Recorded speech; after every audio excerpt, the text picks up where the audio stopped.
नमस्कार, आदाब। मैं अनूप सोनी क्राइम पेट्रोल सतर्क के ब्लैक हेडलाइंस अध्याय के आज के एपिसोड में आप सबका स्वागत करता हूं। महत्वाकांक्षा हमारे जीवन को एक लक्ष्य, एक उद्देश्य देती है, लेकिन हद से ज्यादा महत्वाकांक्षा एक जहरीला नशा है जिसमें इंसान अपना विवेक खो बैठता है।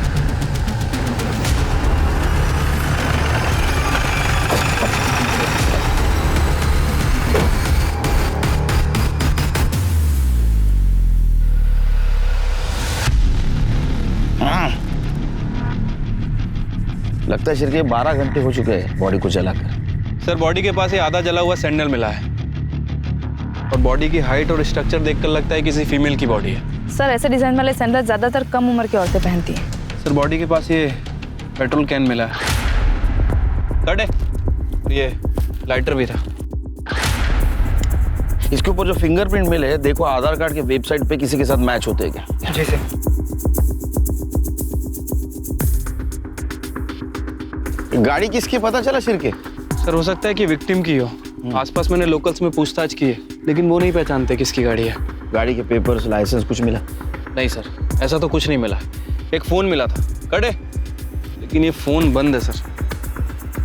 इसको टेक्निकल टीम के पास भेज दो और गाड़ी के नंबर से आरटीओ से पता लगाओ गाड़ी किसके नाम रजिस्टर है। ठीक है सर। आसपास के पेट्रोल पंप में पूछताछ करता हूँ, हो सकता है कि पेट्रोल वहीं से खरीदा गया। बॉडी को ऑटोप्सी के लिए भेज दो। ठीक है सर। एक्शन! पिघलता मक्खन, टेक 1। त्रिलोकी, कैमरा पैन करो। Very good, very good. Personal लगना चाहिए, mind blowing. Cut. Raghu ready? Action! Raghu, चल के आओ। देखो तुम्हारे सामने लड़की है, देख के रुक गए तुम। तो साइकिल से उतरा और उतर के लड़की के पास आ रहे हो। लड़की के ऊपर तुमने पानी फेंका। अभी तुम दोनों एक दूसरे को किस करने जाओ। Mind blowing. कट। अरे, साबुन का सेटअप तैयार करो। इंटरनेट ने पूरी दुनिया की तस्वीर को बदल कर रख दिया है और इसका भारी असर एंटरटेनमेंट इंडस्ट्री पर भी दिखाई दे रहा है, जिसकी पैदावार है नए सोशल मीडियाज और डिजिटल स्पेसेस, जिसमें कुछ कहानी कंटेंट को छोड़कर सिर्फ अश्लीलता परोसते हैं। ये पोर्टल सार्वजनिक होने के बावजूद निजी रूप में हम तक पहुंचते हैं, जिसे हम अपनी निजी स्पेस, मोबाइल फोन या लैपटॉप में देखते हैं। बोस्की मंडल बहुत सारी प्रतिभा, आत्मविश्वास और सपने लेकर बॉलीवुड में अपना जलवा बिखेरने आई थी। लेटर पास करना।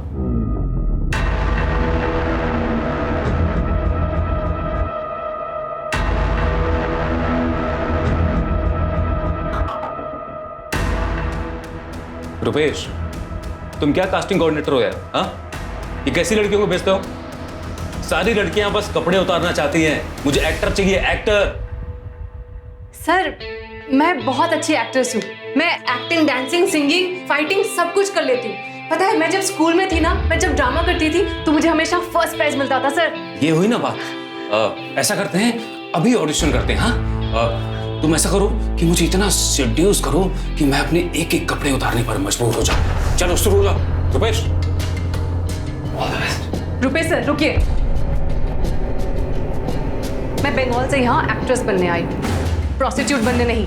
मैं अपना टैलेंट कैमरा के सामने दिखाऊंगी, किसी डायरेक्टर के बिस्तर पर नहीं।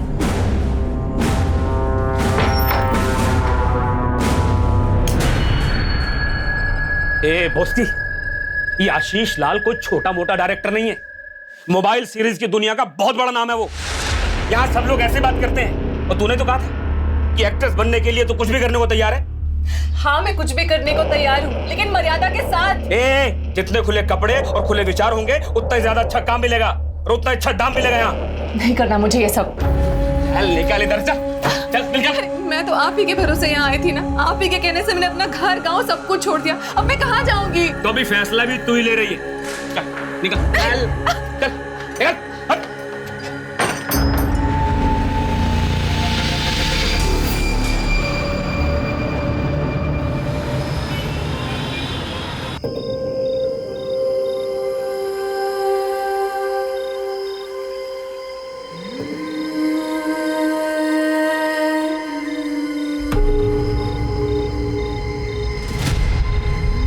भैया एक वड़ा पाव दीजिए ना। ये लीजिए मैडम।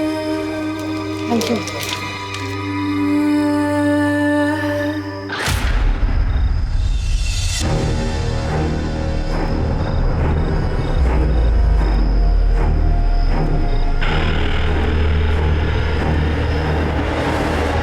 ए लड़की रुक रुक रुक, पैसा दे पैसा दे।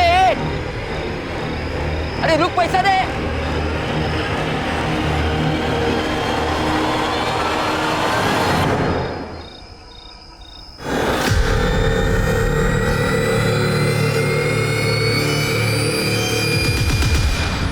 सर, जहाँ में वो जली हुई लाश मिली थी और उसके पास जो कार थी, उस कार की पहचान हो गई सर। शालिनी वत्स के नाम रजिस्टर्ड है और ये आरटीओ ने डॉक्यूमेंट्स भेजे हैं। सर क्राइम सीन पर मिले फिंगरप्रिंट्स की रिपोर्ट्स आ चुकी हैं। कार, पेट्रोल का डिब्बा, मोबाइल और लाइटर, सब पे फिंगरप्रिंट सेम है। राइट सर, सभी के सभी शालिनी वत्स से मिलते हैं। सर हमने उसके ड्राइविंग लाइसेंस इशू करते समय लिए गए बायोमेट्रिक से उन्हें मैच करके देखा है। वो 100% मैच होते हैं सर। सर, वारदात की शाम एक औरत ने पेट्रोल पंप से पेट्रोल खरीदा था। उसका चेहरा सीसीटीवी फुटेज में साफ साफ दिख रहा है।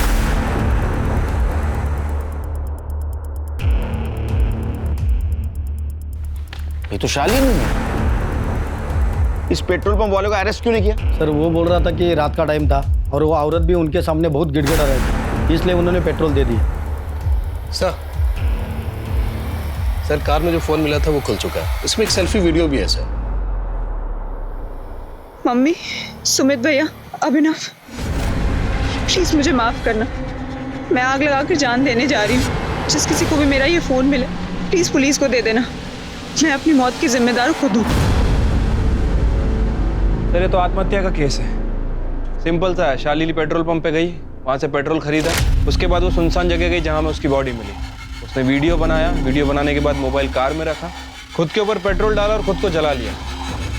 ओपन एंड शट केस है सर। मुझे भी यही लगता है सर। शालिनी ने घर में आत्महत्या करने की कोशिश इसलिए नहीं की क्योंकि घर का नुकसान होगा, घर वाले भी परेशान होंगे और मोहल्ले में बदनामी होगी, तो शायद इसलिए उसने घर से बाहर जाकर आत्महत्या की। नहीं शिरकी, खुद को आग लगाकर मरने के लिए बहुत हिम्मत लगती है। शालिनी ने वहां बैठे बैठे खुद को आग लगा ली और चीखी नहीं, चिल्लाई नहीं। मुझे मर्डर लगता है, या तो फिर लाश की पहचान छिपाने के लिए की गई साजिश। लगता है मेरे कहने से तुम दोनों सहमत नहीं हो। ठीक है, पोस्टमार्टम रिपोर्ट आ जाएगी तो सब क्लियर हो जाएगा। फिलहाल एक काम करो, आरटीओ से हमें जो शालिनी का एड्रेस मिला है वहां जाके उसके फैमिली को इन्फॉर्म कर दो और उसके कॉल डिटेल्स और मोबाइल लोकेशन भी निकलवाओ। ठीक है सर।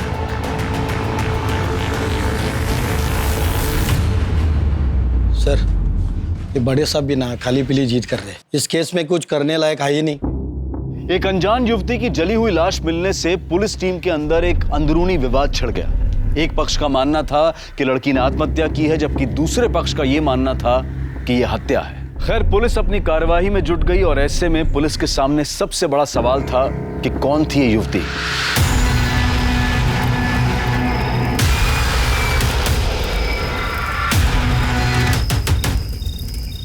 बदनाम Sheela, scene 1 take 3 action cut. Simran, अरे एक दिन के लिए तो अच्छी असिस्टेंट डायरेक्टर बन के दिखा। मेरा मुंह क्या देख रही है? अरे ये हम किसी भक्ति चैनल के लिए नहीं बना रहे हैं। ये तेरे घर पे तेरे पापा, भाई, तू और तेरी माँ अलग अलग कमरे में एक ही समय में देख रहे होंगे। कुछ समझ में आया? अब जाके हीरोइन की स्कर्ट को जरा ऊपर कर।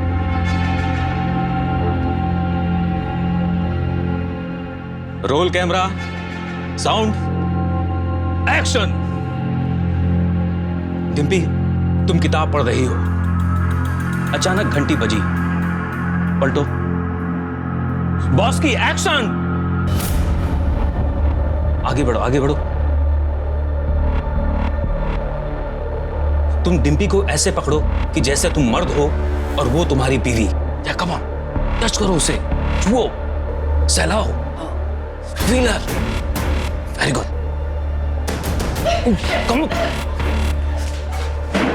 ए लड़की, रुपेश, तू और वो लड़की अभी इसी वक्त मेरे सर से निकलो बाहर। कमाल हो, निकल जाओ यहाँ से।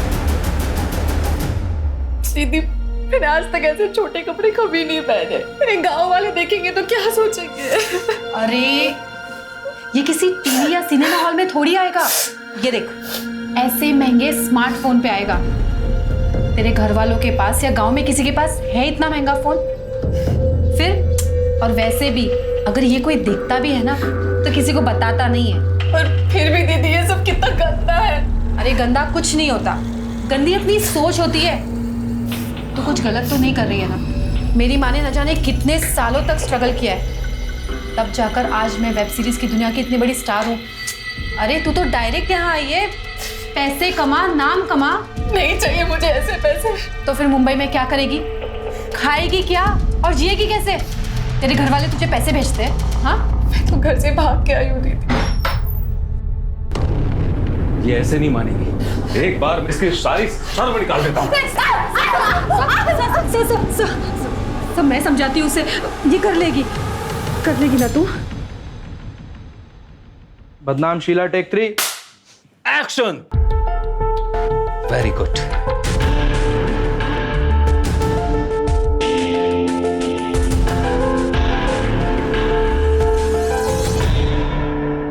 तू कहाँ रहती है? मेरे साथ। मैं इसका गॉडफादर हूँ। अबे चल हलकट, तुझे तो बस तेरे कमीशन से मतलब है। बॉस की, अब तूने काम कर लिया है ना, अब तुझे कोऑर्डिनेटर की कोई जरूरत नहीं है। लेकिन अगर ये बाहर से कोई काम ला कर दे तो ले लेना। लेकिन दीदी, ये तो गलत है ना। ये मुझसे प्यार करते हैं और इन्होंने मुझे काम भी दिलवाया। ये मुझे स्टार बनाना चाहते हैं दीदी। ये रुपेश, ये तुझे स्टार बनाएगा? ये सिर्फ तेरा इस्तेमाल कर रहा है। आगे चल के तू पैसा कमाएगी और ये तेरे पैसों पे मौज उड़ाएगा और तुझे प्यार के नाम पे नोचता रहेगा। डिम्पी, बहुत ज्यादा बोल रही है तू। बराबर बोल रही है मैं। मुंबई फिल्म इंडस्ट्री के सारे मर्दों को जानती हूँ मैं। बस की, तू मेरे साथ चल, मेरे घर। डिम्पी, ये तू ठीक नहीं कर रही। और बॉस की, अगर तू इसके साथ गई ना तो मैं तुझे बर्बाद कर दूंगा। अबे जा, बर्बाद आदमी, पहले खुद को तो आबाद कर ले। चल निकल यहाँ से, आ गया लड़कियों के रूम में, चल निकल।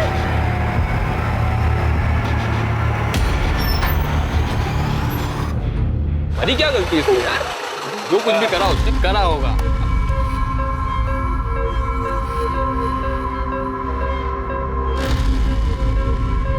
ओए, ए, संभल के, मेरी माँ बहन के साथ है। ये किसको लेकर आई हो साथ में? तुझसे मतलब? ये यहीं रहेगी। खुद माँ बेटी तो गंदा काम करती हो, अब दूसरी लड़कियों को बीच में धकेल रही हो। कौन है लड़की? तू ज्यादा देवता मत बन। अभी तक तो मेरे कपड़े उतारने के पैसों से ही खा रहा था ना, आया बड़ा हीरो बनने। सुयश, तू अपने कमरे में रह, ये तेरी बहन के साथ उसके कमरे में रहेगी। ये बिल्कुल नहीं रहेगी यहाँ पर। इसे कहो अभी निकले। ये लड़की, चल निकल बाहर। नफरत है मुझे तुमसे और तुम्हारे काम से। बदतमीज, निकल यहाँ से, निकल निकल, नहीं रह सकता अपने घर में, चल।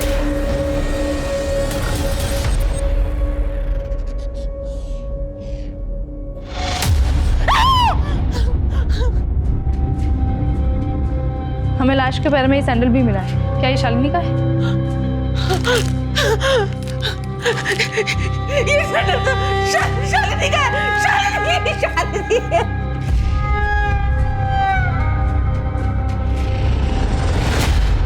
शालिनी इतने दिनों से घर नहीं आई, आप लोगों ने पुलिस में कंप्लेंट क्यों नहीं की?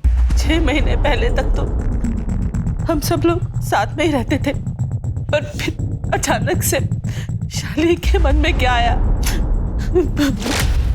मैं अब तुम लोगों के साथ नहीं रहूंगी। मुझे अब अपनी स्पेस चाहिए। बराबर वाला घर खाली है, मैं उसे रेंट पे ले रही हूँ। वहीं रहूंगी और वहीं से अपने पेशेंट्स की काउंसलिंग करूंगी। शालिनी, मैं अभी जिंदा हूँ और मेरे जीते जी तुम मुझसे अलग रहेगी, ये ठीक है क्या?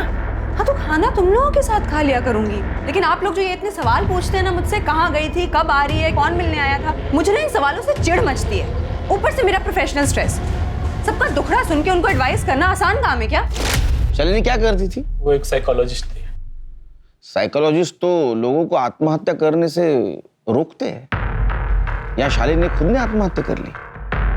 क्या ऐसा तो नहीं कि उसका इंडिपेंडेंट रहना, उसके इंडिपेंडेंट विचार आप लोगों को अच्छे नहीं लगते थे, इसीलिए आप लोगों ने उसको बिना वजह स्ट्रेस दिया और आत्महत्या करने पर मजबूर किया? वो जब से ऊपर वाले फ्लैट में रहने लगी तो फिर हम लोग शायद ही उससे कभी मिलते थे। और फिर वो सेमिनार्स, कॉन्फ्रेंसेस अटेंड करने के लिए शहर से बाहर ट्रैवल भी किया करती थी। हमें लगा था शायद किसी सिलसिले में नागपुर, पुणे वगैरह गई होगी। उसके फ्लैट की तलाशी लेनी है हमें। चलो नहीं चलते हैं जी उत्कर्ष भाई, आओ जो। हाँ चले? हाँ चलो अपने निकलिए। जय श्री कृष्ण। जय श्री कृष्ण। ध्यान रखो उत्कर्ष भाई। मैं हूँ ना।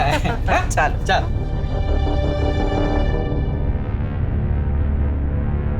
डिम्पी को लेकर फिल्म बना रहे हैं, अगली बार आएंगे ना मैं तुम्हारे लिए भी बात करूंगी।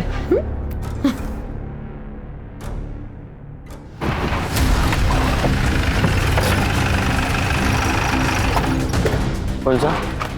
शालिनी यहीं पे काउंसलिंग करती थी और यहीं रहती भी थी।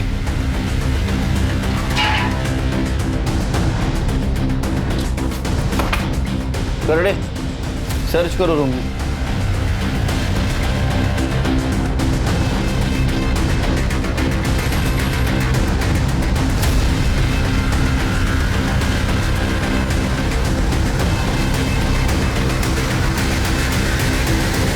शिरके, लगता है अपॉइंटमेंट डायरी है। बीच के कुछ पन्ने गायब है, किसी ने इसके साथ छेड़खानी की है।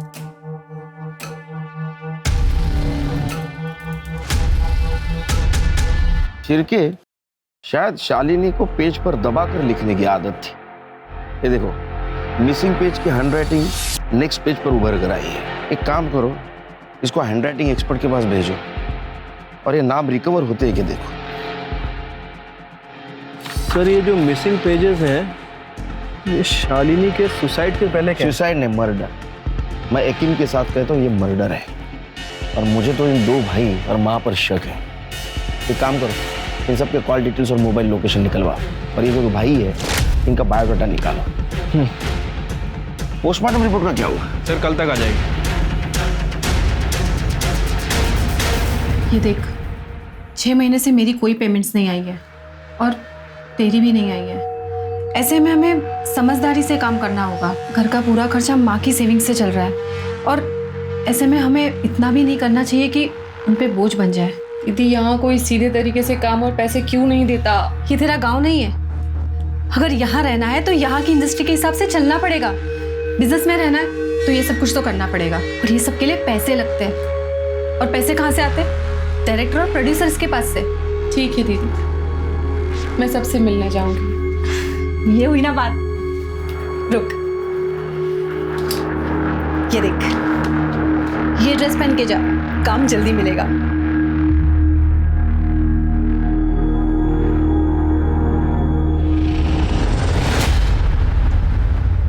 सर के साथ बात करता हूँ। सर, शालिनी वत्स की पीएम रिपोर्ट। विंड पाइप में क्रैक्स है और लंग्स में स्मोक के ट्रेसेस। मर्डर, सिर्फ ये मर्डर है। मतलब शालिनी गाड़ी से पेट्रोल लेकर जरूर आई, उसको किसी ने गला दबा के मार दिया। सिरके, इसीलिए तो बॉडी फ्लैट जमीन पे पड़ी थी। हाँ, तो अब तुम मुझे पिलाओगे 4 चम्मच शक्कर वाली चाय? हाँ सर, बिल्कुल। लेकिन सर, बॉडी में 3 महीने के फीटस के ट्रेसेस भी मिले हैं। सर, कहीं ये मर्डर का मोटिव तो नहीं? हो सकता है उसके बॉयफ्रेंड ने उसको मारा होगा क्योंकि उससे शादी नहीं करना चाहता था। या ऐसा भी हो सकता है कि शालिनी प्रेग्नेंट होने के बाद उसने उसके बॉयफ्रेंड के ऊपर प्रेशर डाला होगा शादी के लिए। या तो ये ऑनर किलिंग का मामला भी हो सकता है, उसके भाइयों ने मारा होगा उसको। फैमिली के बारे में पता किया? हाँ सर, फैमिली मेंबर्स के कॉल रिकॉर्ड चेक किए हैं, और सर पता चला है कि उनकी फाइनेंशियल स्टेटस काफ़ी ख़राब है। बड़े भाई का जो भी बिजनेस था वो डूब चुका है, और छोटे भाई की जो भी सेविंग थी सब ऑनलाइन बेटिंग में जा चुकी है। आए दिन लेनदार आते रहते हैं उसके घर में। तो सिर के क्लियर है, इसका मतलब भाइयों के पास मर्डर का डबल मोटिव है। उसके बॉयफ्रेंड के बारे में पता करो और फैमिली से पूछताछ करो।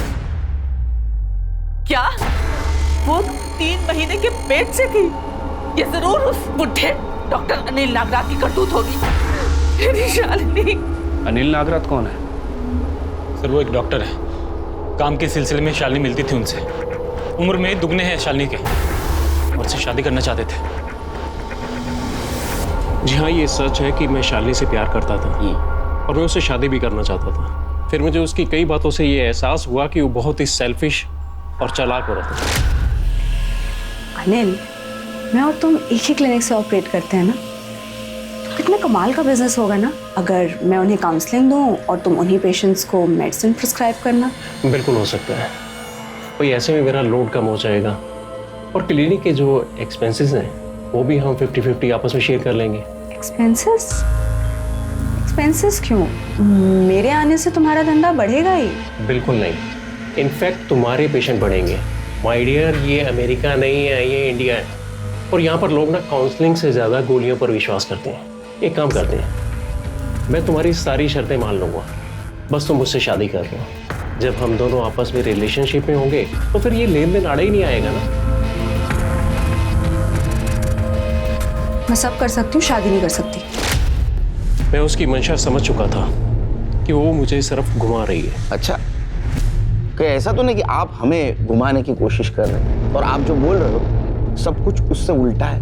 मतलब आपने शालिनी को शादी के झांसे देकर उससे संबंध बनाए रखे, वो प्रेग्नेंट हो गई, उसने शादी की मांग की तो आपने उसको मार दिया और सब कुछ ऐसी प्लानिंग की कि लोगों को लगे ये सुसाइड केस है। देखिए इंस्पेक्टर साहब, मैंने ना तो शालिनी को मारा है और ना ही मैंने उसे प्रेग्नेंट किया है। यहाँ तक कि पिछले 6 महीने से मैं उससे मिला तक नहीं हूँ।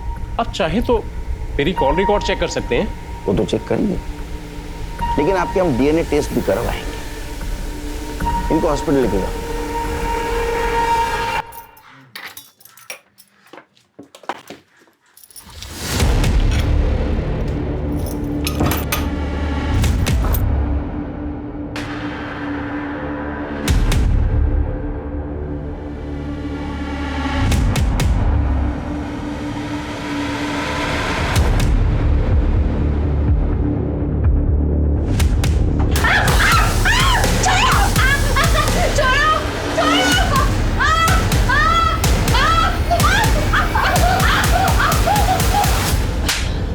आज के बाद अगर इसे हाथ लगाया ना तो तेरे हाथ तोड़ दूंगी।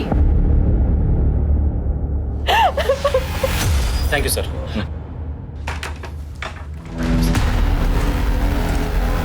चिरके, ये शालिनी का भाई यहाँ क्या कर रहा था? ये शालिनी की कार और इंश्योरेंस के पैसों के चक्कर में आया था। कमाल है, इतने जल्दी? कहीं ऐसा तो नहीं कि पैसों के लिए इन दोनों भाइयों ने शालिनी का मर्डर कर दिया और बाद में लाश को जला दिया?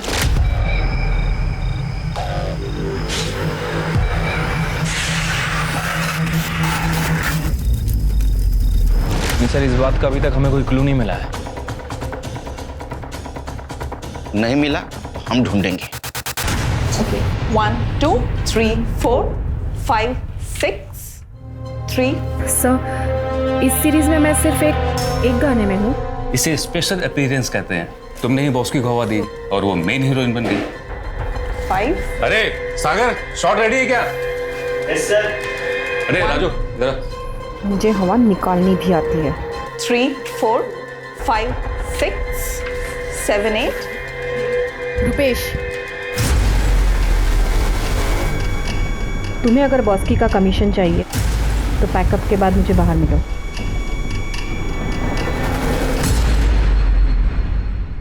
समय के साथ साथ बोस्की ने अपने सपनों के साथ समझौता कर लिया और वो ग्लैमर की इस नई दुनिया में रम गई और अब मुंबई की ये ग्लैमर भरी दुनिया ही उसका वर्तमान और भविष्य बन गई। और सिर्फ 6 महीनों में वो अपने गांव, अपनी भाषा, अपने संस्कारों से कट गई और फिर अचानक एक दिन लापता हो गई। क्या नाम बताया आपने? बोस्की मंडल। सर ये देखिए, मोबाइल सीरीज में काम करती थी। जी सर, मैं कास्टिंग डायरेक्टर हूँ। इसका काम मैं ही देखता था। आप ही के साथ रहती थी? जब गांव से आई थी तब मेरे साथ रहती थी। उसके बाद एक एक्ट्रेस है डिम्पी, उसके साथ रहने लगी। हो सकता है अपने गांव चली गई हो। कोई चांस नहीं है सर। अपने गांव जाएगी तो घर वाले घर के अंदर घुसने नहीं देंगे। नहीं गई होगी, यहाँ अच्छा काम मिल रहा था उसे। आपने उसकी फ्रेंड डिम्पी के यहाँ पे पता किया? मैं गया था तो उसके घर पर ताला लगा हुआ था। मेरा फोन भी नहीं उठा रही है। सर ये लड़की बॉस्की मंडल मोबाइल सीरीज में काम करती है, मिसिंग है और फोन भी बंद आ रहा है। इसके कनेक्शन में जितने भी लोग हैं उनसे पूछताछ करो, उनका नंबर सर्वेलेंस पे डाल दो और इस लड़की के कॉल डिटेल्स और मोबाइल लोकेशन निकाल रहा हूँ। ठीक है सर। फालतू की नाटक करते रहते। Police police police.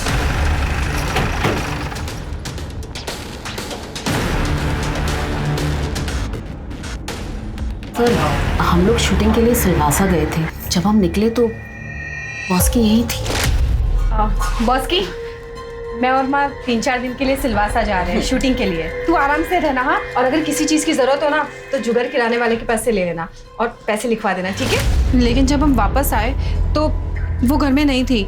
हमने बॉस्की के कांटेक्ट में और हमारे कांटेक्ट में सभी को फ़ोन लगाया, लेकिन उसका कुछ पता नहीं चला। बाद में रुपेश ने बताया कि वो पुलिस स्टेशन गया था। आशीष लाल की नई मोबाइल सीरीज में बॉस्की मंडल ने डिम्पी को रिप्लेस किया। क्या है ये? सर ये लोग तो लाइक्स और सब्सक्राइब्स के लिए कुछ भी छापते हैं। बॉस्की तो मेरे घर में मेरी बेटी की तरह रहती थी। बेटी की तरह थी और डिम्पी से आगे बढ़ने लगी, तभी आप दोनों ने उसे गायब कर दिया और अब सिलवासा का बहाना बना रहे हो। सर मैं अपने प्रोडक्शन का और होटल का नंबर और एड्रेस दोनों दे देती हूँ, आप वहाँ से पता कर सकते हैं। मैडम वो तो हम पता करेंगे ही। कर दे, इनसे डिटेल्स लेके क्रॉस वेरीफाई करो। सर घर में और कौन रहता है? मेरा बेटा सुयश। कहाँ है वो? बॉस्की मंडल कहाँ है? मुझे नहीं मालूम। मैं तो आई और ताई के जाने के बाद अपने दोस्तों के साथ गणपति फूले गया हुआ था। मेरे दोस्त बाहर ही खड़े, आप उनसे पूछ लीजिए। बॉस्की मंडल के साथ मोहल्ले में कोई छेड़खानी की वारदात तो नहीं हुई?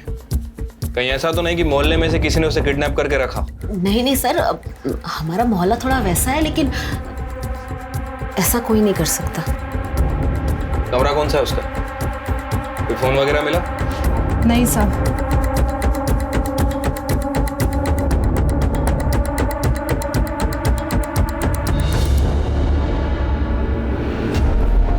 अरे सर चेक करो।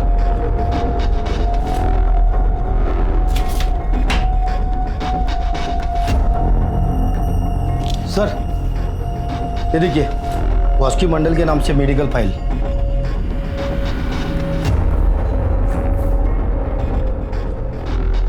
बॉस्की मंडल HIV पॉजिटिव थी? सर उसने कभी बताया नहीं। इस बारे में मुझे भी कुछ नहीं पता सर। जैन सर। जैन। अच्छा शालिनी वॉच केस में कुछ update?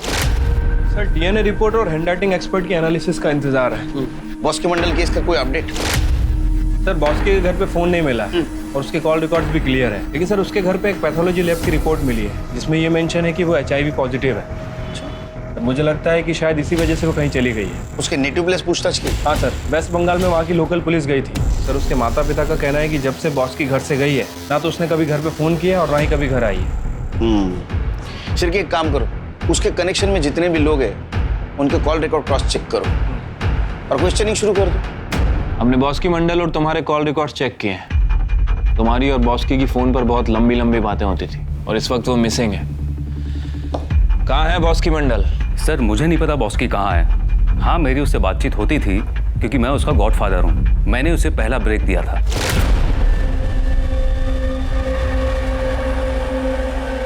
Mind blowing. Cut. Bosky आज तुझे मेरी नजर ना लग जाए। आज तू बहुत अच्छा काम कर रही है, सच में बहुत अच्छा काम कर रही है। Thank you sir.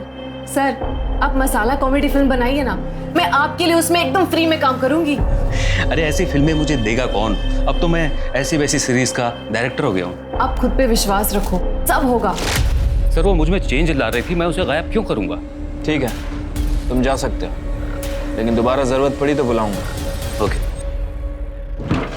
सर ये बॉस्की जिस इंडस्ट्री में काम करती थी, मुझे तो ऐसा लग रहा है कि उसकी लाइफ में जितने भी लोग थे सब के सब गड़बड़ है। सर वो डायरेक्टर आशीष लाल, 1 साल पहले उसके ऊपर कुछ हीरोइनों ने आरोप लगाए हैं। उसके पहले वो कास्टिंग डायरेक्टर सुरेश, 6 साल पहले वो प्रोस्टिट्यूशन रेड में पकड़ा गया था। उसके खिलाफ सबूत नहीं था, इसलिए उसे छोड़ना पड़ा। और सर वो डिम्पी और बॉस्की की गॉसिप्स इंटरनेट पे अपलोड हैं। डिम्पी का भाई शुएस, वो भी गड़बड़ी लग रहा है, उसके सारे दोस्त भी गड़बड़ लग रहे हैं। लेकिन सिर्के इनमें से किसी के खिलाफ हमारे पास ठोस सबूत नहीं है, और उसमें ये बॉस्की को हेड्स हो जाना। सर बॉस्की मंडल का सोशल मीडिया अकाउंट ओपन हो गया है। सर ये देखिए, इसी के जरिए उसने मुंबई आने से पहले कास्टिंग कोऑर्डिनेटर रूपेश से कांटेक्ट किया था। और सर ये देखिए, उसके साथ उसके गांव का एक लड़का है, विधान बंधु, जो मुंबई में रहता है। सर मैंने उससे कांटेक्ट किया है, वो अभी गांव गया है, जैसे ही आएगा हमसे कांटेक्ट करेगा।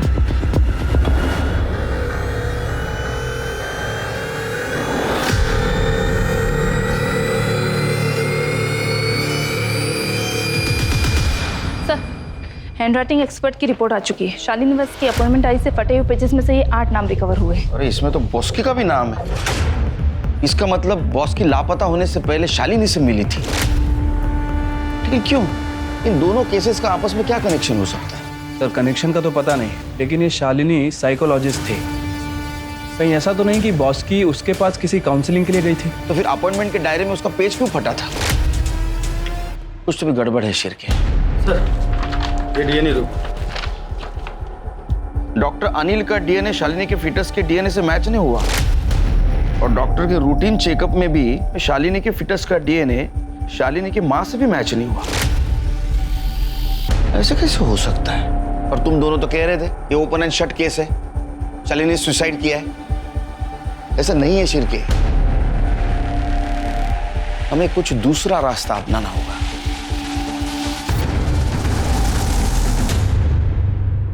आइए सर, ये कार डीलर है, शालिनी मैडम की गाड़ी खरीदना चाहते हैं, जो हमें क्राइम सीन पे मिली थी। आइए बैठिए, चाय पिएंगे आप? Thank you sir. देखिए वैसा तो सब कुछ हो चुका है, मतलब शालिनी के भाई ने हमें सारे डॉक्यूमेंट्स दे दिए। एक छोटा प्रॉब्लम है, वो जो इंश्योरेंस पेपर है उसके ऊपर शालिनी के सिग्नेचर मैच नहीं हो रहे। अगर कोई शालिनी की सिग्नेचर करने वाला मिल जाए तो ये डॉक्यूमेंट्स क्लियर हो जाएंगे, नहीं तो सब ये कोर्ट में मैटर जाएगा बिला वजह। सर मुझे सुमित साहब से बात करनी पड़ेगी। प्लीज प्लीज कीजिए ना।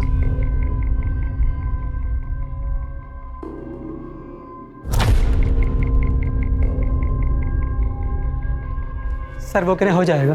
गुड। मुझे मेडालियन बुलाया है। जाइए जरा कीजिए ना इतना प्लीज। Ji sir.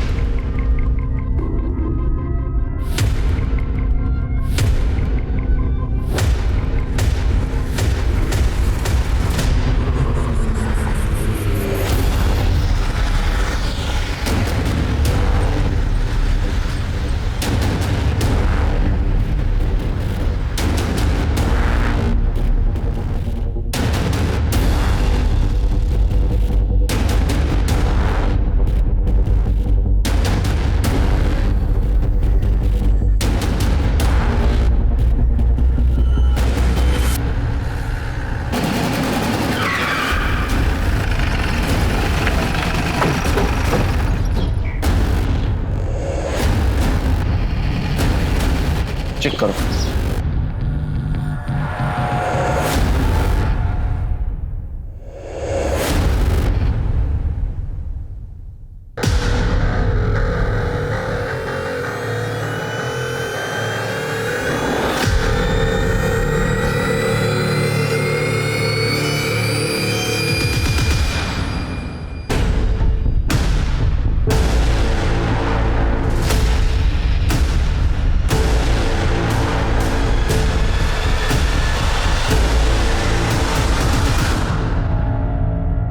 शालिनी वत्स, आपने ये सुसाइड का शेक्सपियरियन ड्रामा क्यों किया? भाइयों को पैसे की तंगी थी, तो मैंने सोचा मेरे इंश्योरेंस के पैसों से सुमित भैया और अभिनव दोनों की फाइनेंशियल कंडीशन ठीक हो जाएगी। बॉस्की मंडल क्यों आई थी तुम्हारे पास? काउंसलिंग के लिए। मैं न्यूज़पेपर में लोगों की पर्सनल प्रॉब्लम्स के आंसर देती हूँ, तो शायद वहीं से उसे मेरे मैसेंजर सर्विस का नंबर मिला होगा, तो उसने मुझे कांटेक्ट किया। मैं बॉस्की मंडल एक्ट्रेस, मुझे आपसे मिलना है। उसकी फ़ोटो देखी तो मुझे जेन्युइन लगी, इसलिए मैंने उसे अपॉइंटमेंट दे दिया। मुझे खुद से नफरत हो गई है मैम, अपनी बॉडी से नफरत हो गई है मुझे। मैं यहाँ फिल्मों में काम करने आई थी और मोबाइल वेब सीरीज में काम करने लगी। अब कोई मेरे चेहरे को, मेरी स्माइल को नहीं देखना चाहता, सब सिर्फ मेरी बॉडी देखना चाहते हैं। कोई मुझसे बातें नहीं करना चाहता, सब मेरे साथ सिर्फ सोना चाहते हैं। सब गिव एंड टेक है बस। मैं नहीं जीना चाहती हूँ मैम, मैं मर जाना चाहती हूँ।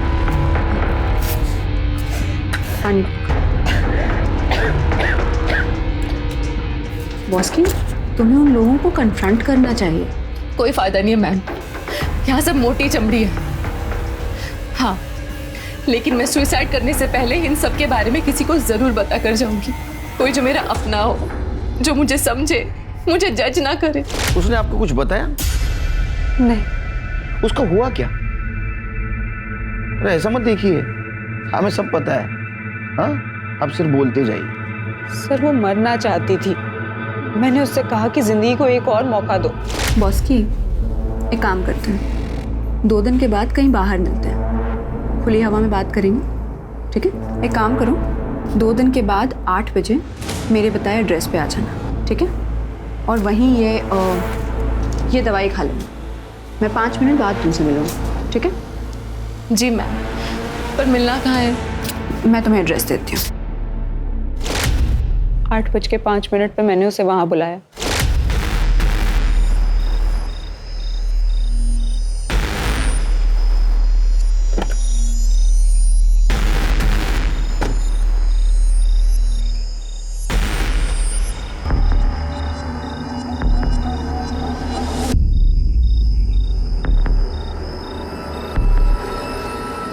मम्मी, सुमित भैया, अभिनव, प्लीज मुझे माफ करना, मैं आग लगा के जान देने जा रही हूँ।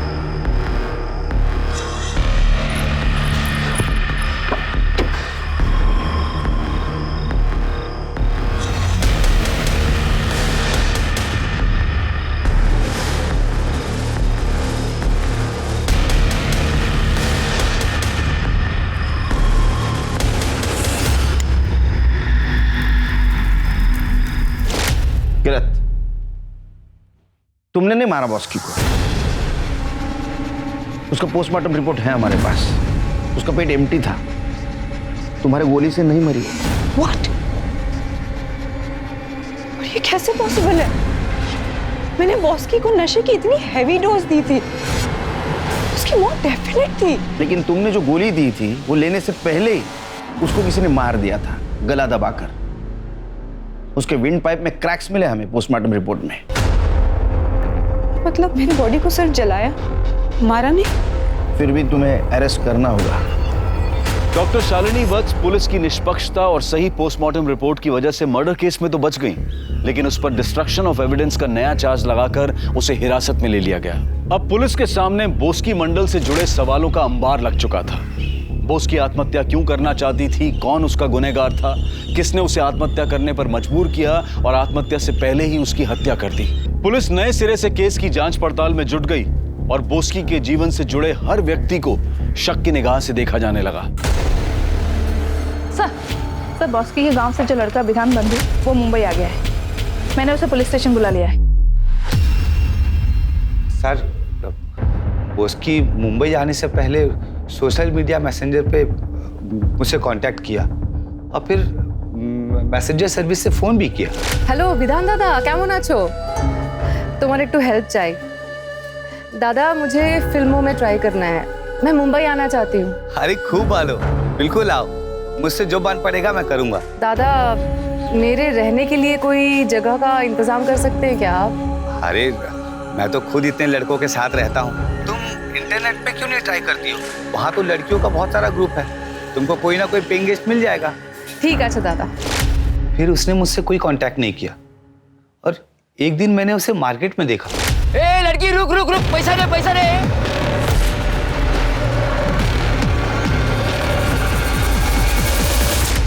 फिर बोस्की ने कहा मुझे गांव ले चलो। मैंने उसे रुपेश के साथ रहकर इंडस्ट्री समझने को कहा और मैं वहां से गांव चला गया। गांव से जब वापस आया तो बोस्की का फोन आया उसके गायब होने के 2 दिन पहले ही मैं उससे मिला था। मेरे साथ बहुत बुरा हुआ दादा। वो रुपेश कोऑर्डिनेटर, उसने मुझे छत तो दिया, पर प्यार के नाम पर हर रोज मेरे साथ जबरदस्ती सोता था। और नैना आंटी और डिम्पी दीदी, कहने को तो वो मेरे लिए माँ और बहन जैसी थी, और वो मुझे रोज कहती थी कि हम तुम्हें फाइनेंसर के पास भेज रहे, प्रोड्यूसर के पास भेज रहे, डायरेक्टर के पास भेज रहे।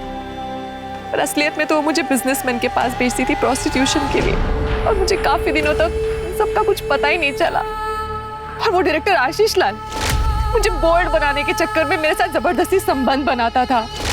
और डिम्पी दीदी का भाई सुयश, उसने तो हद ही कर दी। और माँ और बहन का गुस्सा मुझ पर निकाला मेरे साथ रेप करके। दादा, अब मैं प्रेग्नेंट हूँ और मुझे पता नहीं इसका बाप कौन है। मैं किसी को मुंह दिखाने के लायक नहीं रही। मैं कहाँ जाऊँ, किससे बात करूँ? सब मुझ पर थूकेंगे दादा। बॉस ने तुम्हें बताया था कि उसे एड्स था?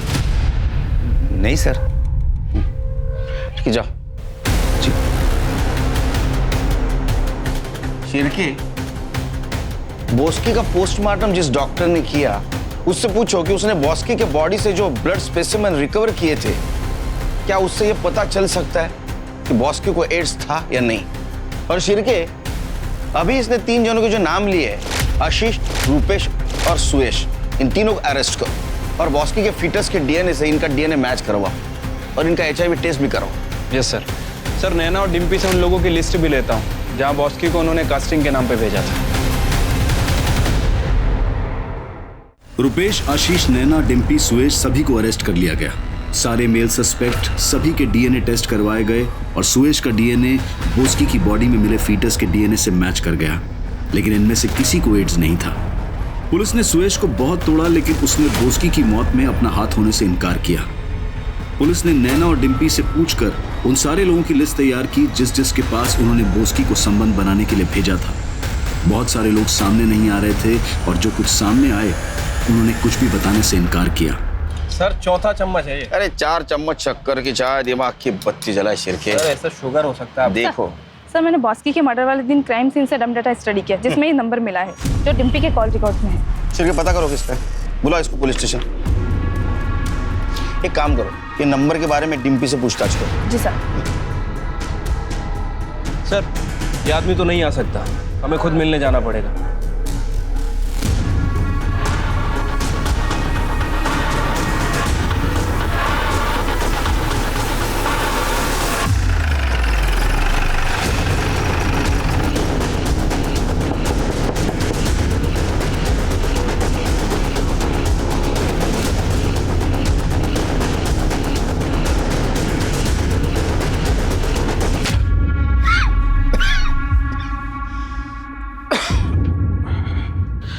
सॉरी, तुमने तकलीफ है, आपको यहाँ आना पड़ा। इस हालत में मैं झूठ नहीं बोलूँगा। सब बॉस्की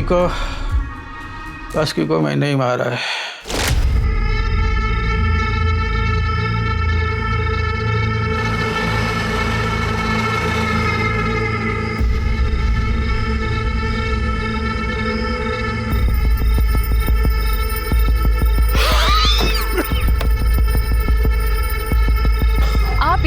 हाँ, मैं तेरे कारण मैं रोज मौत से लड़ रहा हूँ। मैं तुझे जिंदा नहीं छोड़ूंगा।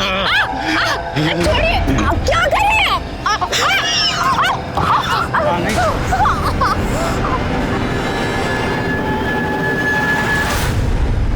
क्यों मारा? क्योंकि नैना ने मुझे बॉस्की के साथ सुलाया था, जिसके वजह से मुझे ये एड्स हो गया। आपको इतना कंफर्म कैसे पता बॉस्की को एड्स था? क्योंकि डिम्पी ने बॉस्की के लैब रिपोर्ट्स दिखाए थे। मैम, एड्स मुझे है। मैं HIV पॉजिटिव हूँ। रिपोर्ट्स निकालते वक्त मुझे बहुत डर लग रहा था, इसलिए मैंने रिपोर्ट्स बॉस्की के नाम पर निकलवाए। उत्कर्ष जी को जब HIV पॉजिटिव हो गया तो वो पूछते हुए मेरे पास आए। मैंने भी बॉस्की के नाम के रिपोर्ट्स उन्हें दिखा दिए। उन्हें लगा कि उन्हें HIV पॉजिटिव बॉस्की की वजह से हुआ है। बॉस्की के PM रिपोर्ट के हिसाब से उसे एड्स नहीं था। फिर हमने डिम्पी का HIV टेस्ट करवाया तो उसे एड्स है। डिम्पी के कहने पर मैंने बॉस्की को मार दिया। आप अपने पापों की सजा भुगतो। रहे बॉस्की के गुनहगार, उन्हें कानून सजा जरूर देगा। जिस तरह अपने जीवन में सतर्कता बरतने की जरूरत होती है, उसी तरह से काम करते वक्त भी सतर्कता बरतना जरूरी होता है। अपने काम में कुशल होने से ही आपको जीवन में सफलता मिलेगी। अब मैं अनूप सोनी आपसे विदा लेता हूं। फिर मुलाकात होगी क्राइम पेट्रोल सतर्क के ब्लैक हेडलाइंस अध्याय में एक और नए केस के साथ। और याद रखें, क्राइम और आपके बीच में सिर्फ इतना फर्क है कि आप कितने सतर्क हैं। सतर्क रहें, सुरक्षित रहें। जय हिंद।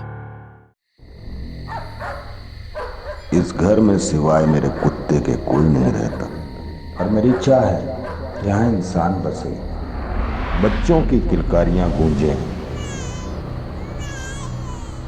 इस घर की रसोई में चूल्हा जले, शाकाहारी ना तो ना सने, चाहे उस चूल्हे पे गोश्त पके।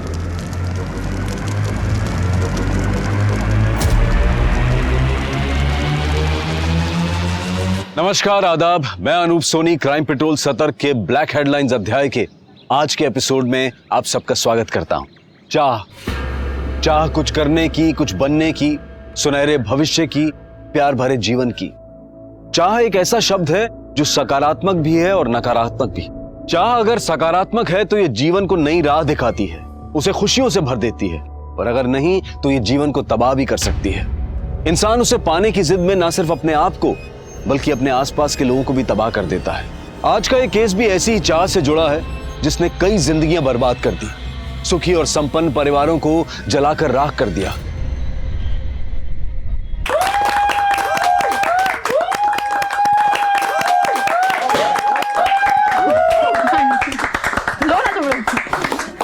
देविका, तुमसे बिछड़ने का दिल तो नहीं करता, पर क्या करें, फेयरवेल भी रस्म है, निभानी तो पड़ेगी ही।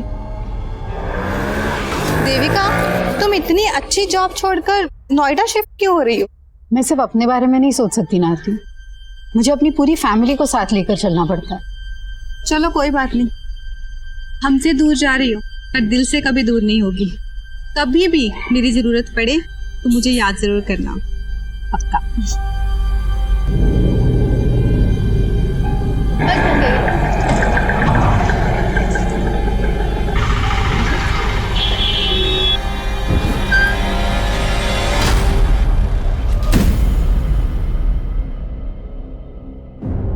रिया, ये क्या कर रही हो? सामान क्यों फाड़ रही हो?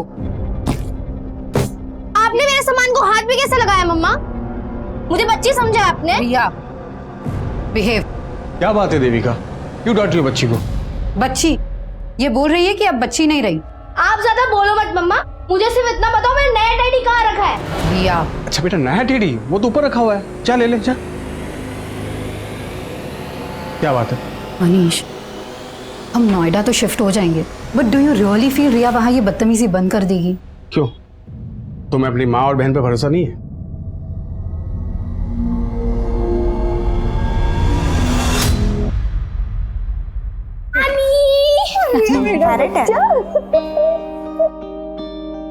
कैसी हो माँ? खुश रहो, नमस्ते मम्मी। खुश रहो, खुश रहो। वो ट्रक पीछे से आ रही है, 2 घंटे लेट है, वो डायरेक्ट अपने नए घर में जाएगी। अच्छा अच्छा, तब तक सामान निकालो। सामान निकालो, अंदर चल। अच्छा, पता है विद्या मौसी ने तो तेरे लिए स्कूल भी सेलेक्ट कर लिया है, नोएडा का बेस्ट स्कूल है। वाओ ग्रेट, विद्या मौसी इज द बेस्ट। और नानी मासी नहीं दिख रही, कब आएंगी? मार्केट गई है, आती ही होगी। ये अरे रिया, हाथ नहीं धोए तो कम से कम सेब धो लेती। Welcome everybody. विद्या मौसी, ये देखो रिया, मैं आपके लिए क्या लेकर आई हूँ। थैंक यू सो मच मासी। इतनी एक्सपेंसिव गिफ्ट्स देकर क्यों उसे बिगाड़ रही हो? कम ऑन दीदी, ये देखो, मैं तो आपके पति को बिगाड़ने का सामान भी लाई हूँ। दिस इज फॉर यू जीजा जी। अरे वाह, थैंक यू। तो कम ऑन दीदी, अब खुशी के मौके पर मुंह मत बनाओ। वैसे ही देखो, आपके लिए भी कुछ लाई हूँ।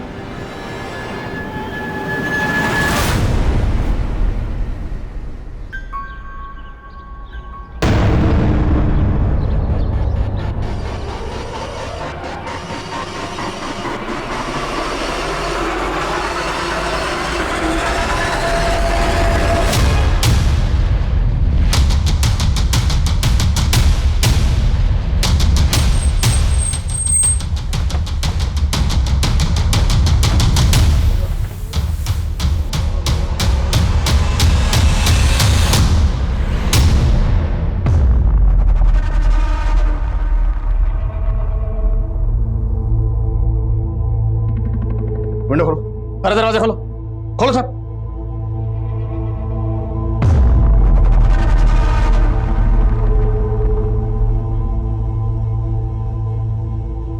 तो गैस सिलेंडर का नॉब तो ऑन है, शायद गैस खत्म होने की वजह से दोनों बॉडीज पूरी तरह से जल नहीं पाई।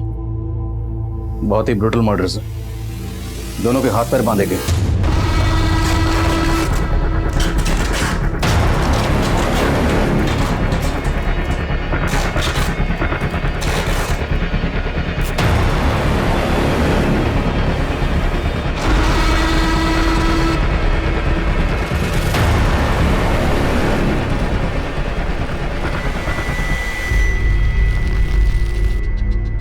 जिसने भी इन दोनों को जलाया होगा उसके दिल में इन दोनों के लिए बहुत ही गहरी नफरत रही होगी, इतनी गहरी नफरत कि उस नफरत की आग में दोनों को जलाकर स्वाह कर दिया।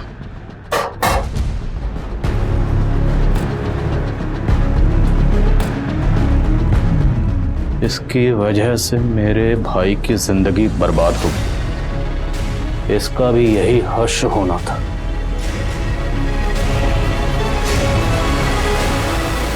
पुलिस की आंखों के सामने था एक खौफनाक मंजर, एक औरत और एक आदमी की निर्मम तरीके से हत्या की गई थी। इतनी बर्बरता, इतनी अमानवीय तरीके से हत्या की गई थी कि पुलिस के लिए भी यह दृश्य बचाना आसान नहीं था। और दीवारों पर लिखे हुए अनेक शब्द पुलिस के लिए चुनौती थे, लीड थी, या फिर उन्हें मिसलीड करने की कोई कोशिश। मैम, हमको नहीं मालूम ये आदमी और औरत कौन है। तुम्हारे कहने का मतलब है कि ये दोनों इस घर में नहीं रहते थे? मैम, ये घर तो सालों से बंद था, हम तो खुद हैरान है कि यहाँ लाशें कैसे पड़ी है।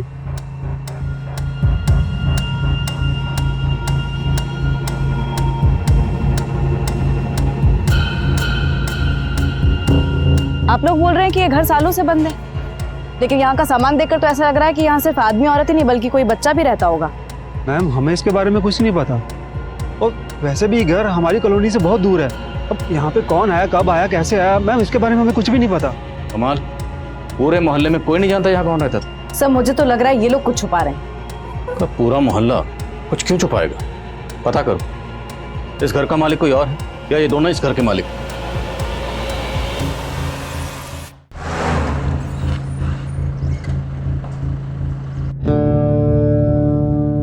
सभी थानों में इंफॉर्मेशन भेज दी गई। सर, ये नरेश सहगल ब्रोकर है, इसी ने वो घर किराए पे दिलवाया था। किसे दिलवाया था? सर, वो एक सिंगल मदर थी सर, अपने इन्फेंट बच्ची के साथ आई थी सर। उस सिंगल मदर का कुछ नाम तो होगा? नाम सर, हाँ, देविका जायसवाल सर। मैडम, एक नंबर प्रॉपर्टी है यहाँ, इतना शांत माहौल कहीं और नहीं मिलेगा इस इलाके में, और फिर बच्चे के सोने उठने में कोई दिक्कत नहीं होगी यहाँ। सर, देविका को वो मकान देखते ही पसंद आ गया था सर, और सर 3 महीने से अपनी बच्ची के साथ वहाँ रहने भी लगी थी। और मोहल्ले वाले तो बोलने वहाँ कोई नहीं रहता था। रेंट एग्रीमेंट है तुम्हारे पास? सर, वो रेंट एग्रीमेंट होने ही वाला था सर, लेकिन मकान मालिक को टाइम ही नहीं मिल पा रहा था, इस वजह से। मकान मालिक कौन है? विक्रांत पाठक सर, दिल्ली में रहता है सर। उस मकान का पूरा जिम्मा उसने मेरे ही हाथ में सौंप रखा है, भले ही रेंट एग्रीमेंट ना हुआ हो सर, लेकिन देविका ने 11 महीने का एडवांस रेंट और डिपॉजिट का चेक मुझे दे दिया था सर, जिसमें से मैंने डिपॉजिट का चेक और 3 महीने का रेंट सर मकान मालिक के अकाउंट में जमा कर दिया सर। देखो, ऐसा है, उस घर में हमें कोई बच्चा तो नहीं मिला, लेकिन एक आदमी और एक औरत की लाश मिली। मामला सीरियस है, समझ रहे हो तुम? तो ये बताओ, देविका के साथ हमें जिस आदमी की लाश मिली वो आदमी कौन था, और उसका देविका के साथ क्या रिश्ता था? सर, मुझे उसके बारे में कुछ भी नहीं मालूम सर, जब से मैंने देविका को पोजीशन दिया मैं वहां गया भी नहीं सर। देविका का फोन नंबर और एड्रेस बताओ। सर, फोन नंबर दिया तो था उसने, लेकिन सर फोन फॉर्मेट हो गया। देविका ने जो रेंट के चेक्स दिए तो चेक्स हैं तुम्हारे पास? हाँ सर, ऑफिस में रखे हैं सर। हमें उनकी जेरॉक्स चाहिए। ठीक है sir. Pandey, thank you sir. नजर रखो इस नरेश पे, और देविका के अकाउंट में जो परमानेंट एड्रेस है वो निकलो। सर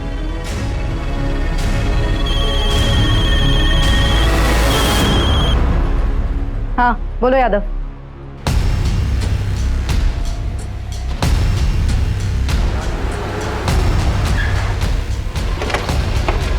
मैम ये केदार मिश्रा है, इसी इलाके का है। ये उस घर के बारे में कुछ बता रहा था जहाँ पे उस औरत और मर्द की लाशें मिली। मैम कुछ समय पहले जब मैं उस घर के पास से गुजर रहा था तो मैंने देखा कि उस घर के मालिक मिस्टर पाठक और कुछ लोग मिलकर उस घर के पीछे की तरफ गड्ढा खोदकर कुछ तो गाड़ रहे हैं। क्या गाड़ रहे? एक बड़ा सा मोटा सा बोरा था, उस बोरे में क्या था मुझे पता नहीं, लेकिन खून के धब्बे लगे हुए। उस घटना के बाद किसी को उस घर में देखा था? मतलब ये जो मर्द और औरत की लाश मिली है, क्या उनमें से किसी को देखा था? नहीं मैडम, मैंने उस घटना के बाद किसी को नहीं देखा। अब उस घर में कौन रहने आया, क्या हो रहा था, मुझे कुछ नहीं पता इसके बारे में।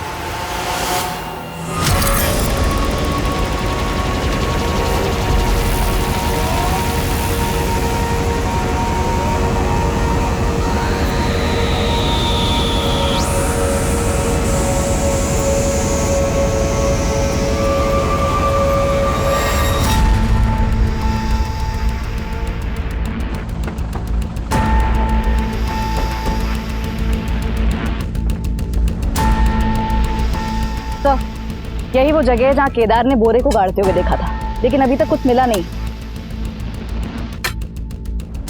तो ये केदार,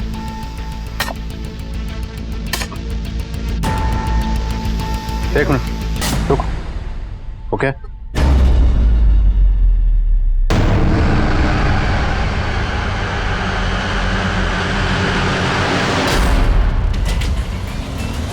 केदार, तूने तो कहा था या तूने मकान मालिक को बोरे में कुछ गाड़ते हुए देखा है। यहाँ से तो बच्चे की लाश मिली है। मैडम मैंने बहुत पहले देखा था। बोल क्या पता है तुझे? मैं सच बता रहा हूँ। ऐसे नहीं बोला।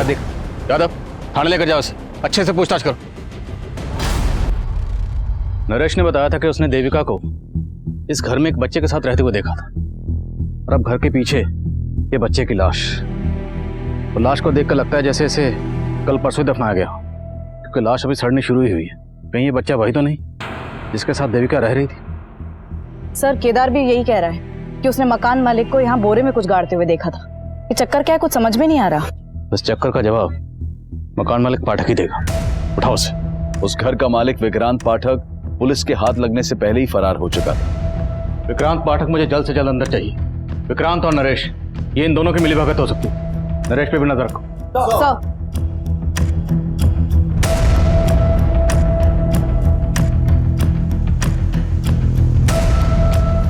पुलिस विक्रांत को ढूंढने में जुट गई थी। वहीं देविका द्वारा इशू किए गए रेंट चेक्स के जरिए देविका के बैंक अकाउंट की डिटेल सामने आई। सर देविका की बैंक अकाउंट डिटेल्स में उसका मैरिटल स्टेटस मैरिड था, लेकिन बैंक से उसके पति से जुड़ी कोई भी इंफॉर्मेशन नहीं मिली है।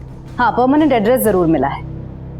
तो हो सकता है जिस आदमी की लाश हमें देविका के साथ मिली वो देविका का हस्बैंड हो और वो बच्ची देविका की बेटी। लेकिन सर देविका ब्रोकर नरेश से झूठ क्यों बोलेगी कि वो सिंगल मदर थी? एड्रेस कहाँ का है?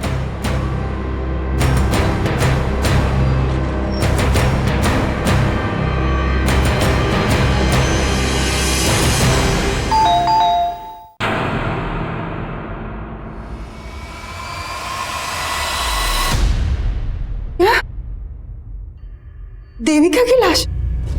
जी, सिर्फ देविका नहीं, उसके पति और बच्ची की लाश भी मिली। ये आप क्या कह रहे हो सर? कल रात ही तो मेरी बात हुई है देविका के पति और बेटी से, और वो लोग यही पास में ही रहते हैं। वो दोनों यहीं रहते हैं, तो देविका उस किराए के घर में क्यों रह रही थी? और वो बच्ची और आदमी कौन था जिसकी लाशें हमें मिली? मुझे ये सब नहीं मालूम। मैं खुद पिछले 2 साल से देविका को ढूंढ रही हूँ। 2 साल से ढूंढ रही? हाँ सर, 2 साल पहले देविका अपने पति और बेटी से झगड़ा करके मायके चली आई थी, और मनीष जब उसको लेने आया। ये कैसी बात कर रही हो तुम देविका? हाँ, मैं तो खुद तुम्हें लेने आया हूं यहाँ पर। ये सब करके तुम क्या जताना चाहते हो? कि तुम्हें मेरी जरूरत है? सच तो ये है कि तुम में से किसी को मेरी जरूरत नहीं। बेटा ये क्या बोल रही है और कहाँ जा रही है तुम? अपने मन की शांति ढूंढने। यहाँ से जाने के बाद देविका ने अपना नंबर बंद कर दिया। हमने ढूंढने की बहुत कोशिश, पर कुछ पता नहीं चला। देविका का पति और बच्ची यहाँ रहते हैं, वहाँ का एड्रेस दीजिए और फ़ोन नंबर भी।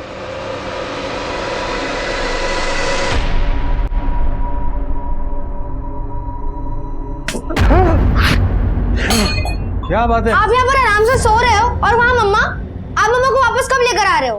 बेटा वो अब नहीं आएगी यहाँ। बताओ मम्मा क्यों नहीं आएगी? बताओ पापा मम्मा वापस क्यों नहीं आएगी? शट अप यार। तब यहाँ पर थी तब तो उसकी परवाह नहीं की तुमने। अब मम्मी मम्मी करके मेरा कान खाती रहती है। जा अंदर जा, जा।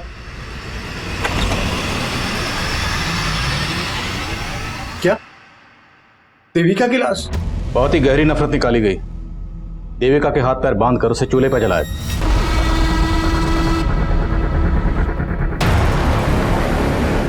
और ठीक उसी तरह से एक आदमी को मारा गया। और उस घर में एक बच्ची को भी गाड़ा गया।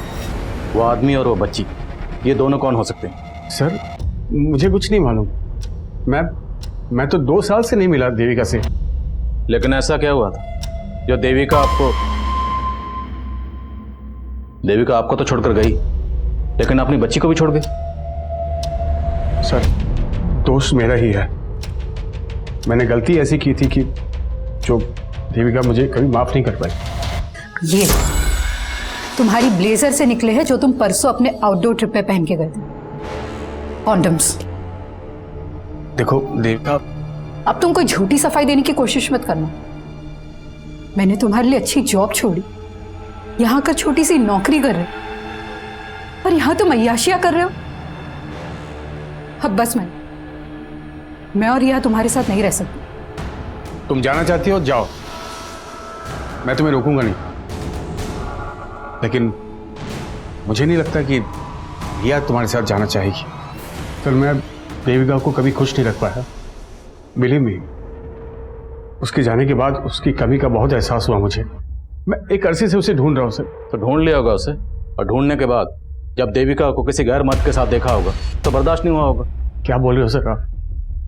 मैंने ऐसा कुछ नहीं किया सर। तुमने बताया कि देविका कहीं जॉब कर रही थी। जी सर, लेकिन जब वो यहाँ से गई तब वो जॉब भी छोड़ चुकी थी। देविका जहाँ जॉब करती थी वहाँ की डिटेल्स दीजिए।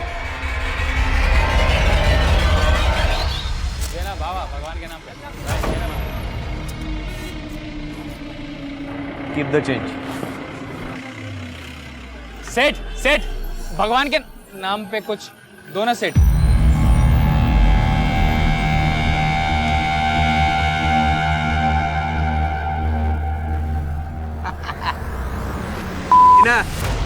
अबे आँख। अरे नगीना तू, ए कालू लाली, इधर आओ इधर आओ। अरे ये क्या है? हट, छी। 10,000 रुपए का शर्ट है। और ये क्या है? हाथी का दांत है, हाथी का दांत। हाथी का दांत? अबे हाथी के छोटे बच्चे का दांत। जा। अच्छा। अबे तेरा नगीना ना अभी किसी की किस्मत का नगीना बन गया है। उसको भी चमका दिया और खुद भी चमक गया। कौन है वो जिसको चमका दिया बे तूने? सर, जिस घर में हमें जली हुई लाशें मिली, उस घर के मालिक विक्रांत पाठक का फोन दिल्ली के मुखर्जी नगर में बंद हुआ था, और हमने उसके रिश्तेदारों और दोस्तों से भी पूछताछ की, लेकिन कोई क्लू नहीं मिल पाया कि वो छिपा कहाँ पे। मकान मालिक और किराएदार के अलावा पाठक और देविका के बीच में कोई और कनेक्शन? सर, फिलहाल ऐसा कोई कनेक्शन सामने नहीं आया, और ना ये पता चल पाया कि दूसरी जली हुई लाश किस आदमी की है। लेकिन देविका के बैंक अकाउंट से कोई ना कोई फ़ोन नंबर तो लिंक होगा। उस नंबर की डिटेल्स निकला, शायद कोई क्लू मिले। और ये मकान मालिक पाठक, इसे हाजिर करो। एक बार ये मकान मालिक हमारे हाथ में आ गया तो हमें सर, पोस्टमार्टम रिपोर्ट के मुताबिक देविका और उस आदमी को पहले नशीली दवा देकर बेहोश किया गया। घर से मिले ग्लासेस में फ्रूट जूस के साथ साथ दवा के ट्रेसेस भी मिले। बेहोश करने के बाद उनके हाथ पैर बांधकर दोनों को जला दिया गया। बच्ची की मौत धुएं से सफोकेशन की वजह से हुई। मरने के बाद उसे गाड़ा गया। एक मर्द, एक औरत और एक बच्ची, देखने में तो फैमिली लगती है, पर ये फैमिली थी या नहीं थी इसके लिए इन तीनों का डीएनए टेस्ट करवाना हो।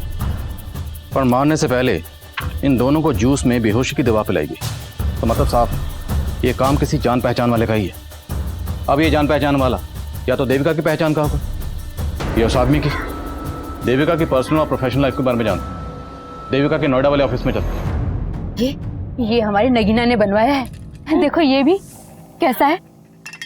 पूरे 2 तोले का है और एकदम सच्ची सोने का है। हाँ, तुम्हारी नगीना को लाखों का कोई भीख दे गया है या लॉटरी लगा है? कोई लॉटरी नहीं लगा है, वो तो हमारे नगीने का दिमाग है। उसने बहुत बड़ी जुगत लगाई है। जुगत? हाँ। शांति बहन, हमको भी तो बताओ जुगत। किसी को बताना मत। वो ना शहर गया था तो वहाँ पर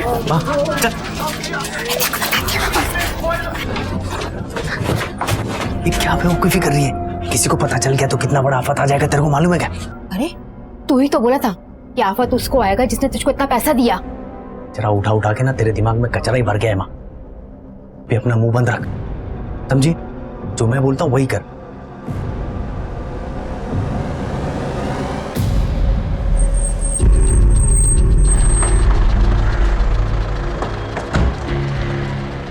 सर, देविका तो 2 साल पहले ही यहाँ से रिजाइन करके चली गई थी। 2 साल से मैं भी उसके कांटेक्ट में नहीं हूँ। मुझे बहुत हैरानी हो रही है कि उसकी इस तरीके से हत्या हो गई। सिर्फ देविका का ही नहीं, एक बच्ची और एक आदमी की लाश भी मिली। क्या देविका का यहाँ किसी के साथ अफेयर था? मैम, देविका का किसी से अफेयर हो ही नहीं सकता। वो तो खुद अपने पति से परेशान रहती थी। उसने तुम्हें अपने पति के बारे में कुछ बताया था? देविका का पति गोरखपुर में एक सेल्समैन की नौकरी करता था और 3 साल पहले वो नोएडा में शिफ्ट हुए थे, पर देविका उनके साथ नहीं आना चाहती थी। क्यों? क्योंकि देविका बहुत ही क्वालिफाइड थी मैम, और वो गोरखपुर में एक एरोस्ट्रेस इंस्टीट्यूट में ग्रूमिंग इंस्ट्रक्टर का जॉब करती थी। लेकिन फैमिली के लिए वो यहाँ आ गई और रिसेप्शनिस्ट का जॉब कर रही थी। लेकिन इतने सब सैक्रिफाइस के बाद भी ना उसका पति उसे इम्पोर्टेंस देता था और ना उसकी बेटी उसे समझती थी।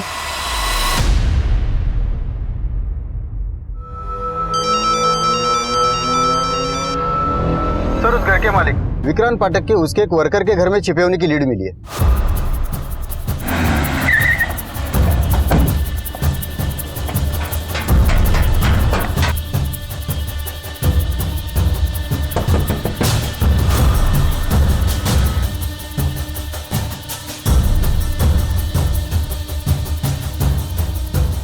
साहब, देविका और उसके बच्चे से मैं आज तक नहीं मिला, और फिर अपने किराएदार को मरवा के क्या मिलेगा मुझे? एक चश्मदीद ने उसी घर के पिछले हिस्से में तुझे गड्ढा खोदते हुए देखा। वो तो 3 महीने पुरानी बात है साहब। 3 महीने पहले? तो 3 महीने पहले भी किसी को मारा था? नहीं साहब, किसी इंसान को नहीं। मैंने गड्ढे में अपना मरा हुआ कुत्ता गाड़ा था। कुत्ता? हाँ साहब, वो घर ही मनहूस है साहब।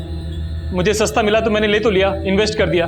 सोचा था चलो कम से कम किराया तो आएगा, लेकिन दक्षिण दिशा में मुंह होने के कारण कोई भी किराएदार नहीं आ रहा था। उसके बाद मुझे एक बाबा मिले। उन्होंने सुझाव दिया कि अगर घर की मनहूसियत खत्म करनी है तो अपने किसी वफादार जानवर की बलि देनी होगी। इसलिए उनकी बात मान के मैंने तंत्र पूजा की और अपने वफादार कुत्ते की बलि दे दी और उसको गड्ढे में गाड़ दिया साहब। मैंने सिर्फ अपने कुत्ते की बलि दी थी, मैंने किसी इंसान को नहीं मारा साहब।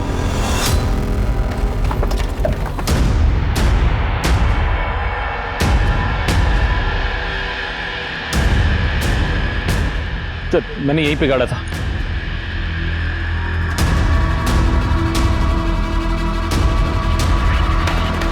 सर, यही है सर, कुत्ते की हड्डी देखिए। हाथ से निकालो। लेके जाओ। इन हड्डियों को तुरंत फोरेंसिक भेजो, पता लगाओ क्या ये वाकई कुत्ते की हड्डी है, ये पाठक हमें घुमा रहा है। और देविका से जुड़े जिन जिन लोगों को पाठक जानता है सबका पता लगाओ। देविका का बॉस मेहता, उसका पति मनीष, कोई भी हो सकता है। सर,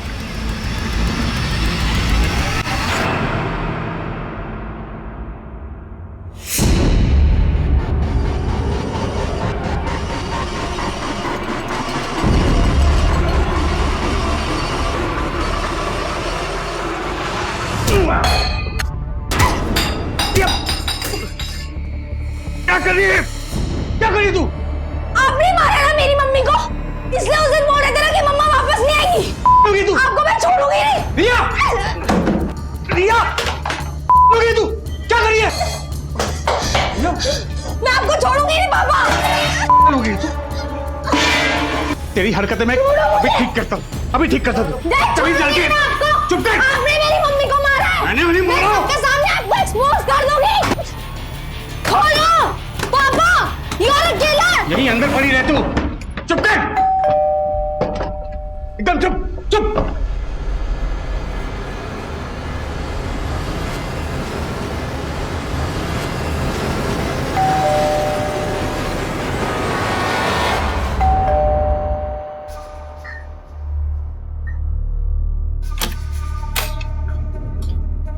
ये क्या हुआ? खोलो पापा! और ये रिया क्यों चिल्ला रही है? क्या बताऊं विद्या, इस लड़की ने मुझे परेशान कर रखा है। समझ भी नहीं आ रहा इसे हैंडल कैसे करूं मैं। तुम परेशान मत हो, मैं हैंडल करती हूँ।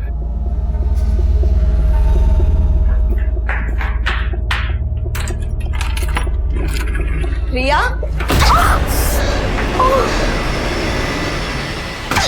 सर, देविका के बैंक अकाउंट से जो नंबर लिंक था, ये उसके कॉल डिटेल्स है। इसमें कई सारे नंबर शो कर रहे हैं। मैं एक एक नंबर कॉल करके देख रहा हूँ। इसमें से उन नंबर पर फोकस करो जिनसे देविका की ज्यादा बात होती थी। और सर, फॉरेंसिक वालों ने बताया कि घर में से मिली हुई हड्डियां किसी जानवर की ही थी, इंसान की नहीं। मकान मालिक विक्रांत पाठक का देविका के बॉस या मनीष से कोई कनेक्शन नहीं निकला। लेकिन हाँ सर, मनीष का एक छोटा भाई है, नीरज, और घर की दीवार पे भी लिखा हुआ था। तो ये मनीष का छोटा भाई नीरज गायब है? गायब तो नहीं है सर। सर एक मिनट सर, देविका के कॉल रिकॉर्ड में एक नंबर नीरज नाम के लड़के का भी है। ये देखिए, नीरज जायसवाल। मैंने इस नीरज को कॉल भी किया था, लेकिन इसने उठाया नहीं। तो तुम उठाओ इस नीरज जायसवाल। सर, वैसे मैं हर साल एक नई और महंगी गाड़ी लेता हूं। तुम्हारी इस पुरानी गाड़ी का ये नंबर प्लेट मुझे बहुत पसंद आया। कितना लेगा? क्या ये नंबर प्लेट का? अरे नंबर प्लेट का नहीं भाई, पूरी गाड़ी का। आपके लिए 3 लाख रुपया। अच्छा अच्छा ठीक है। ए, चल चल टेस्ट ड्राइव दे। हाँ हाँ टेस्ट ड्राइव दे। जाओ जाओ। ए भाग रहा है, चल चल पकड़ पकड़ चल चल। ए साला, ए रुको! साला फिर भाग गया। इस बार हाथ लगाना, साले की सारी रईसी निकाल दूंगा। आओ, मनीष के छोटे भाई नीरज, नीरज नहीं निर्लज है तो अपनी भाभी को बेहोश किया, हाथ पैर बांधे और फिर जलाकर मार दिया। उसके बाद दीवार पर लिख कर गया। सर मैंने कुछ नहीं लिखा सर। लिखा तो उन्होंने मेरी किस्मत में कि मैं उनका भाई हूँ। किसने? तेरे भाई ने? ये सब तेरे भाई मनीष ने किया? कर भी सकता है सर। उन्हें सिर्फ भाभी से नहीं, मुझसे भी प्रॉब्लम थी, सिर्फ इसलिए क्योंकि मैं भाभी की बात समझता था। तंग आ गई थी भाभी मेरे भाई से। सर मैं तो कहता था भाभी से कि भाभी अगर ऐसा है तो आप छोड़ क्यों नहीं देती उन्हें, आप क्यों सह रही हो ये सब? प्रॉब्लम सिर्फ मनीष में नहीं है नीरज, प्रॉब्लम मेरी बहन में भी है। मैं सिर्फ और सिर्फ रिया के लिए रुकी हूँ। जब वो मुझे समझने लग जाएगी, मैं उसे लेके हमेशा के लिए चली जाऊंगी। लेकिन सर रिया को विद्या ने अपने फेवर में कर रखा था पूरी तरीके से। वो विद्या और मेरा भाई मनीष, उन दोनों ने मजबूर किया मेरी भाभी को, और इसलिए उन्होंने अपनी बेटी को छोड़ा सर। तब तो तू ये भी जानता होगा कि देविका कहाँ रहती थी? उन्होंने अपना नया नंबर मुझे दिया था, इसलिए कभी कभी मेरी बात हो जाती थी उनसे। लेकिन सर भाभी ने मुझे कभी नहीं बताया कि वो कहाँ रह रही थी। कभी कभी बात होती थी तो बातों में ये तो बताया होगा तेरी भाभी ने कि वो आदमी कौन था जिसके साथ वो रह रही थी। सर मुझे कुछ नहीं पता इस बारे में सर। और सर आप मुझ पर शक करके गलती कर रहे हैं। ये सब मेरा भाई मनीष और वो भाभी की छोटी बहन विद्या, ये उन दोनों का रचा हुआ पूरा प्लान है सर। भाभी के जाते उन दोनों ने शादी भी कर ली थी। साली साली रहती तो अच्छा था। साली जब घरवाली बनती है यही कांड होते हैं। तो तुम क्या चाहते थे? बिना किसी रिश्ते के सोती रहती तुम्हारे साथ? तो रिश्ता जोड़ा है तो भुगत। कहती थी रिया की मां बनूंगी तो सब कुछ संभाल लूंगी। क्या खाक संभाला तुमने? हमारे सर भी फोड़ रही है और किस्मत भी।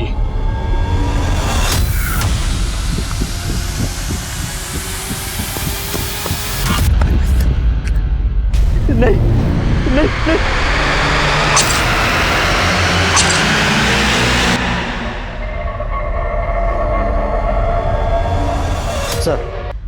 सर उस मनुष्य और विद्या को उठा के लाए। बिठा दो राम। जैन सर। जी सर। ठीक है सर, मैं अपडेट करता हूँ आपको। सर, देविका के कॉल रिकॉर्ड्स में एक ऐसा नंबर मिला है जो कंटिन्यूसली स्विच ऑफ जा रहा है। किसका नंबर है? सुरेश तिवारी। इसका फोन हत्या वाली रात उस घर के एरिया में बंद हुआ जहां से लाशें मिली थी। नंबर कहाँ का है? मेरठ। तुरंत मेरठ निकल, उठाओ इसे।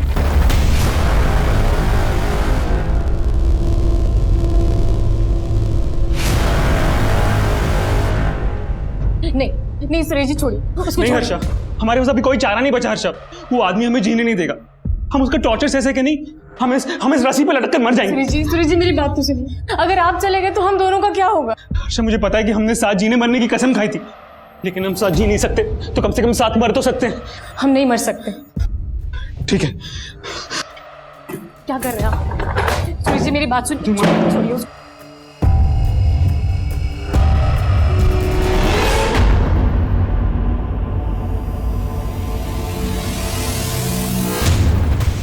सर आप ऐसे कैसे हमें उठा कर ले आए? जैसे तू लेकर आया अपनी साली को अपनी जिंदगी में। जीजा साली से बन गए मियाँ बीवी। फिर आखिर ऐसा क्या हुआ कि नौबत एक दूसरे का सर फोड़ने तक आ गई?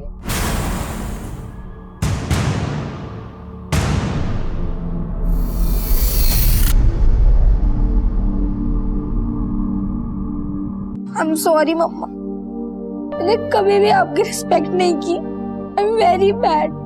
प्लीज मुझे माफ कर दो, प्लीज वापस आ जाओ। हमें फिक्र थी रिया की, इसलिए शादी की। रिया की फिक्र का वास्ता देकर अपनी शादी को जस्टिफाई कर रहे हो? नहीं सर, आप गलत सोच रहे हैं। हमारी शादी से तो दी को भी कोई प्रॉब्लम नहीं थी। देखो अब मैं तुम दोनों के बीच में पिसना नहीं चाहती और ना ही तमाशा करके घर की इज्जत पे आंच आने देना चाहती। तुझे मनीष पसंद है ना, तू बना ले इन्हें अपना पति, मुझे कोई प्रॉब्लम नहीं है। बस प्लीज प्लीज मेरी बेटी रिया का ख्याल रखना। और अचानक से खुद से कहीं चली गई। अचानक से चली गई या तुम दोनों ने इसे जाने के लिए मजबूर कर दिया? सर हम मानते हैं कि हमसे भूल जरूर हुई है, और इस आदमी से शादी करके तो मैं भी दीदी की तरह पछता रही हूँ। क्या? पछता तो मैं रहा हूँ सर इससे शादी करके, और रिया भी तुम्हें माँ बनाए कभी खुश नहीं रही। इसने हम सबकी जिंदगी बर्बाद कर दी सर। जिंदगी तो तुमने हमारी बर्बाद की। चुप। जिस कांड के बारे में पूछ रहा हूँ ना उसके बारे में बात करो। कैसा कांड सर? मैंने कोई कांड नहीं किया सर। मैं तो रिया की खुशी के लिए जेन्युइनली देविका को ढूंढ रहा था। तुम देविका को ढूंढ रहे थे, तुम्हारा छोटा भाई नीरज और लगातार देविका के टच में था। क्या? तेरी नौटंकी तेरे घर पे देख चुका हूँ। बोल, तेरी बीवी देविका के साथ जो आदमी रहता था वो कौन था, और वो बच्ची कौन थी जिसकी लाश हमें मिली? उन दोनों का देविका के साथ क्या ताल्लुक था? क्यों मारा उन दोनों को? क्या आदमी, कौन आदमी, आप क्या बोल रहे सर? मैं किसी आदमी को नहीं जानता, और मुझे तो अभी मालूम पड़ा कि मेरा भाई नीरज देविका के टच में था। हाँ सर, ये सच बोल रहे हैं। हम लोगों को इस बारे में कुछ नहीं मालूम था। सर मुझे तो लग रहा है अगर ये मनीष और विद्या का गेम है तो इसमें मनीष ने अपने भाई नीरज को फंसाने के लिए प्लान किया होगा और दीवार पे वो सब लिख दिया होगा। लेकिन मनीष अपने छोटे भाई नीरज को क्यों फंसाएगा? क्या उसे ये शक था कि उसके छोटे भाई का उसकी बीवी के साथ? बोलो। सर सुरेश 2 साल से गायब है। और 2 साल से गायब? हाँ सर, सुरेश यहाँ अपनी पत्नी हर्षा और एक बच्चे के साथ रहता था। हर्षा तो यहाँ नहीं है।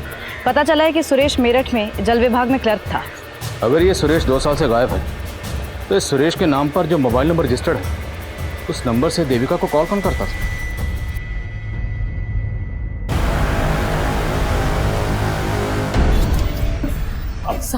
आप फिर से आ गई? आपसे बोला ना जैसे ही आपके पति का पता चलेगा आपको बुला लेंगे। वो शायद नहीं मिलेंगे साहब, उन्होंने आत्महत्या कर ली होगी। क्या? तुम तो पहले बोल रही थी सुरेश लापता है, अब बोल रही उसने आत्महत्या कर लिया। ये लगा के रखा तुमने? साहब एक बात हम आपको पहले बताए नहीं थे। 2 साल पहले ऐसे ही अपने बॉस से तंग आकर उन्होंने आत्महत्या करने की कोशिश की थी। नहीं देखिए, आप ऐसा नहीं कर सकते। अगर आपका बॉस आपको तंग करता है तो आप उसकी शिकायत अपने बड़े अफसर से कीजिए। क्यों आप हमको अनाथ करके जाना चाहते हैं? हमारी बात कोई नहीं सुनेगा हर्षा। हमारे बॉस ने सबको अपने खिलाफ कर दिया। कौन बॉस? वो विनायक मिश्रा।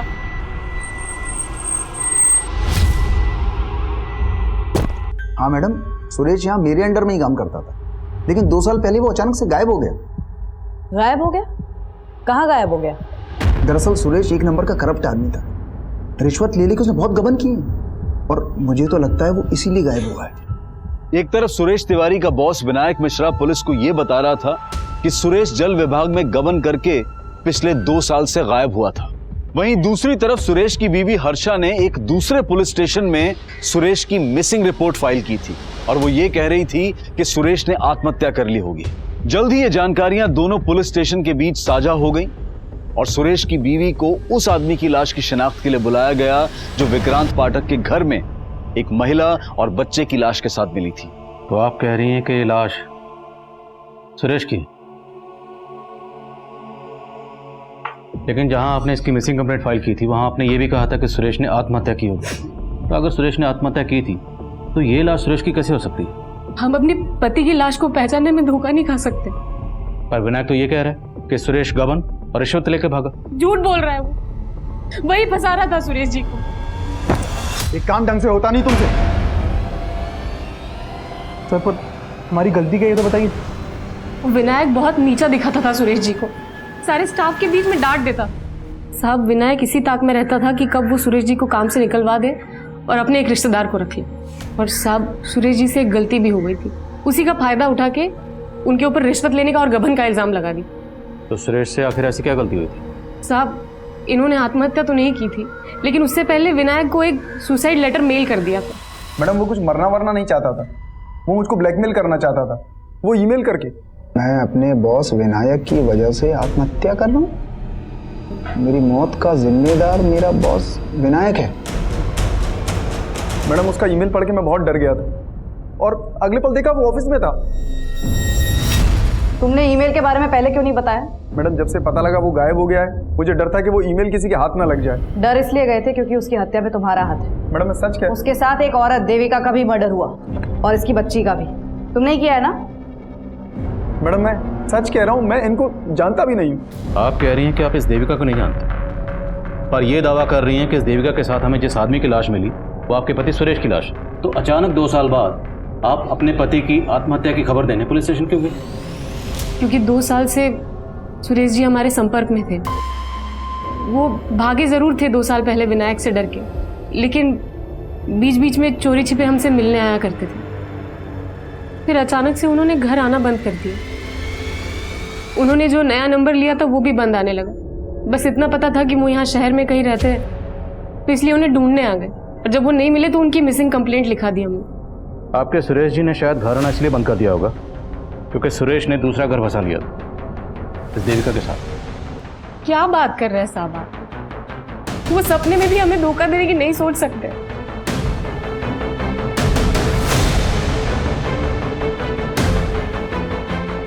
सर ये औरत दिखने में जितनी सीधी है, विनायक उतना ही चालाक है। पहले ये केस देविका से कनेक्टेड लग रहा था, लेकिन अब लग रहा है कि ये केस इस सुरेश से भी कनेक्टेड है। सर मैंने चेक किया, सुरेश का बैंक अकाउंट उसी बैंक में था जिसमें देविका का था। इनफैक्ट सुरेश ने एज अ गारंटर किसी नगीना नाम के आदमी का बैंक अकाउंट भी उसी बैंक में खुलवाया था। इस नगीना का इन कत्ल से क्या ताल्लुक है? सर नगीना एक भिखारी था, अचानक से उसके बैंक अकाउंट में बहुत सारे पैसे आ गए थे और 1 हफ्ते पहले उसका मर्डर हो गया। नगीना मर्डर केस विनोद नगर पुलिस इन्वेस्टिगेट कर रही है। वो लोग भी हैरान थे कि अचानक एक भिखारी के पास इतने पैसे कहाँ से आ गए, और जब उसके बैंक अकाउंट होने की बात पता चली तो उन्होंने मुझे कांटेक्ट किया। लेकिन इस नगीना का मर्डर किसने किया? सर विनोद नगर पुलिस को भोलू और कालू नाम के आदमियों पर शक है। ये नगीना के साथ भीख मांगते थे। लेकिन सुरेश एक भिखारी का बैंक अकाउंट खुलवाने के लिए उसका गारंटर क्यों बनेगा? और भिखारी के अकाउंट में इतने सारे पैसे और दोनों का मर्डर भी हो जाता है। इस नगीना का कोई जान पहचान का है, कोई रिश्तेदार कोई भी? नगीना की माँ शांति कचरा बीनने का काम करती है। साहब हमारे नगीना को भोला और कालू ने मारा और आप हमें यहाँ ले आए। तो मैं इसलिए लेकर आए कि तुम्हारे बेटे के पास इतने पैसे कहाँ से आए जो बैंक में अकाउंट खोला, और पहले उसके अकाउंट में लाखों रुपए रहते थे, अब 1 पैसा नहीं। कहाँ गए बोलो? साहब वो सारा पैसा निकालकर घर में छिपा दिया था। पर पैसे आए कहाँ से थे? वो एक आदमी ने उसे दिया था और उसका खाता भी खुलवाया था साहब। ये था वो आदमी? नहीं साहब, हम नहीं जानते कि वो कौन था। हमारा बेटा ही मिला था उससे। अरे ये सेठ लोग के पास है ना, पैसा छुपाने के लिए जगह नहीं रहता है, इसके लिए मेरे जैसे लोग को ढूंढते। उसने मेरा अकाउंट खुलवाया ताकि अपना काला पैसा सफेद कर सके। लेकिन बेटा सफेद खाने से हमारा क्या फायदा? अरे माँ, वो मेरे अकाउंट में पैसा डालेगा, थोड़ा खुद लेगा, बाकी अपना। अरे उसने बोला है मुझे नौकरी भी लगाएगा। नगीना का किस्मत बदल गया था। तभी भोला और कलू से चिढ़ते थे, इसीलिए मार डाला उसको। अब आप हमें छोड़ दीजिए और उनको पकड़िए। सर, अगर हम नगीना की माँ का भरोसा कर भी ले तो सवाल ये उठता है कि सुरेश नगीना को इतने पैसे दे कैसे सकता है? कहीं उसके रिश्वत और गबन के पैसों की कहानी तो नहीं? लेकिन सुरेश मर चुका है, तो मुमकिन है ये पूरा का पूरा खेल कोई और ही खेल रहा हो। और हमें उस खिलाड़ी को ढूंढना है जिसने सुरेश के जरिए नगीना का बैंक अकाउंट खुलवाया। नगीना मर्डर केस सामने आने के बाद साजिश की कई गहरी परतें नजर आ रही थी, जिनके जवाब ढूंढने के लिए पुलिस ने कल्लू और भोलू की तलाश तेज कर दी। और पुलिस के खबरी नेटवर्क ने जल्द ही कल्लू और भोलू की मौजूदा ठिकाने का पता लगा लिया।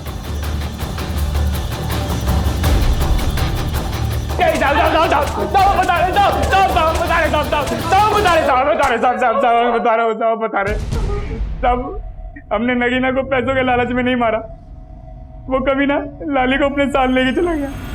लाली? कौन लाली? तब मेरी दोस्त, हम सब साथ में भीख मांगा करते थे। एक दिन नगीना वहां आया और लाली को पैसों का टसन दिखाने लगा। साहब, लाली को उसने हमसे छीन लिया था और पूछने पे भी नहीं बताता था कि वो कहाँ है। लाली कहाँ पे? बोल। अरे कितनी बार बोलूं, मुझे नहीं पता। साले बता, नहीं तो यहीं काट दूंगा। बता बता। साले रुक, रुक। अरे रुक, अरे ये भी।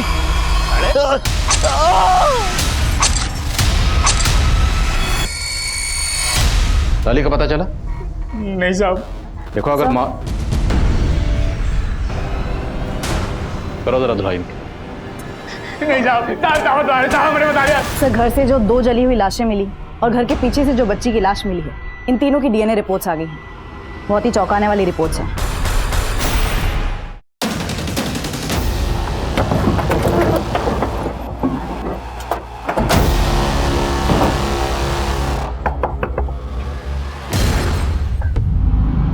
हमसे दूर जा रही हो पर दिल से कभी दूर नहीं होगी। कभी भी मेरी जरूरत पड़े तो मुझे याद जरूर करना। अरे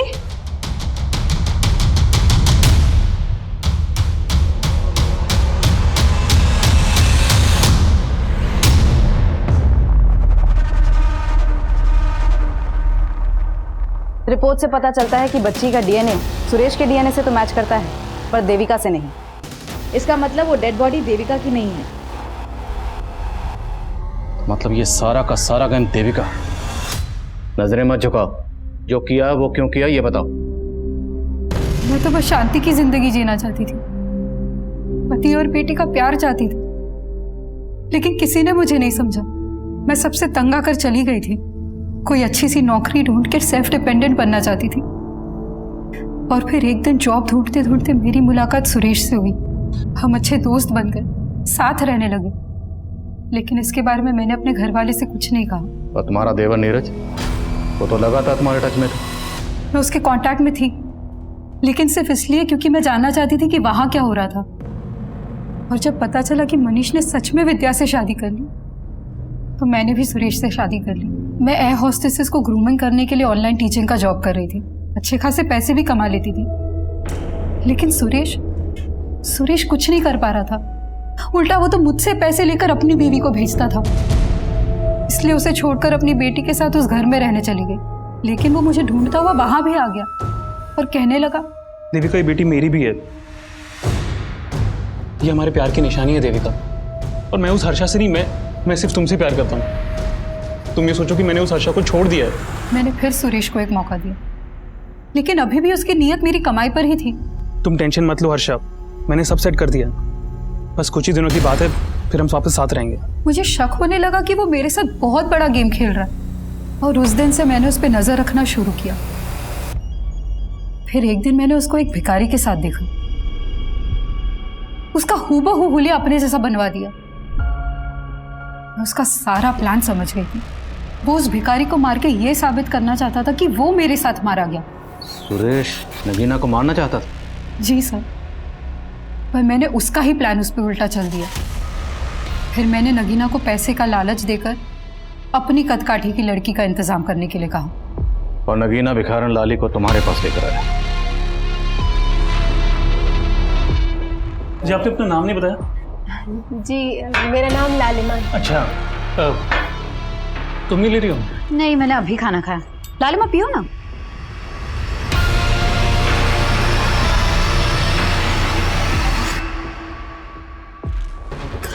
दोनों बेहोश है, जल्दी जल्दी हाथ पैर बांधो।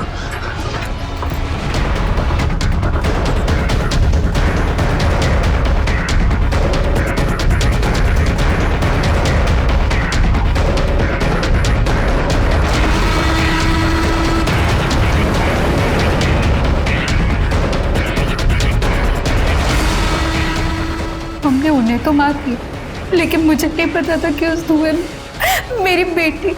सब मैं अपनी बेटी को नहीं मारना चाहती थी, लेकिन वो। पर तुमने दीवार पर वो सब क्यों लिखा था? मुझे नीरज से पहले कभी कोई शिकायत नहीं थी, लेकिन जानती थी कि जब आप मनीष के भाई तक पहुंचेंगे तो आपको लगेगा कि ये मनीष की ही चाल है, और मैं मनीष को फंसाना चाहती थी, उसे बर्बाद करना चाहती थी। आज सिर्फ और सिर्फ उसी की वजह से मेरी जिंदगी बर्बाद हो गई। तुम्हारी जिंदगी खुद तुम्हारी वजह से बर्बाद हुई।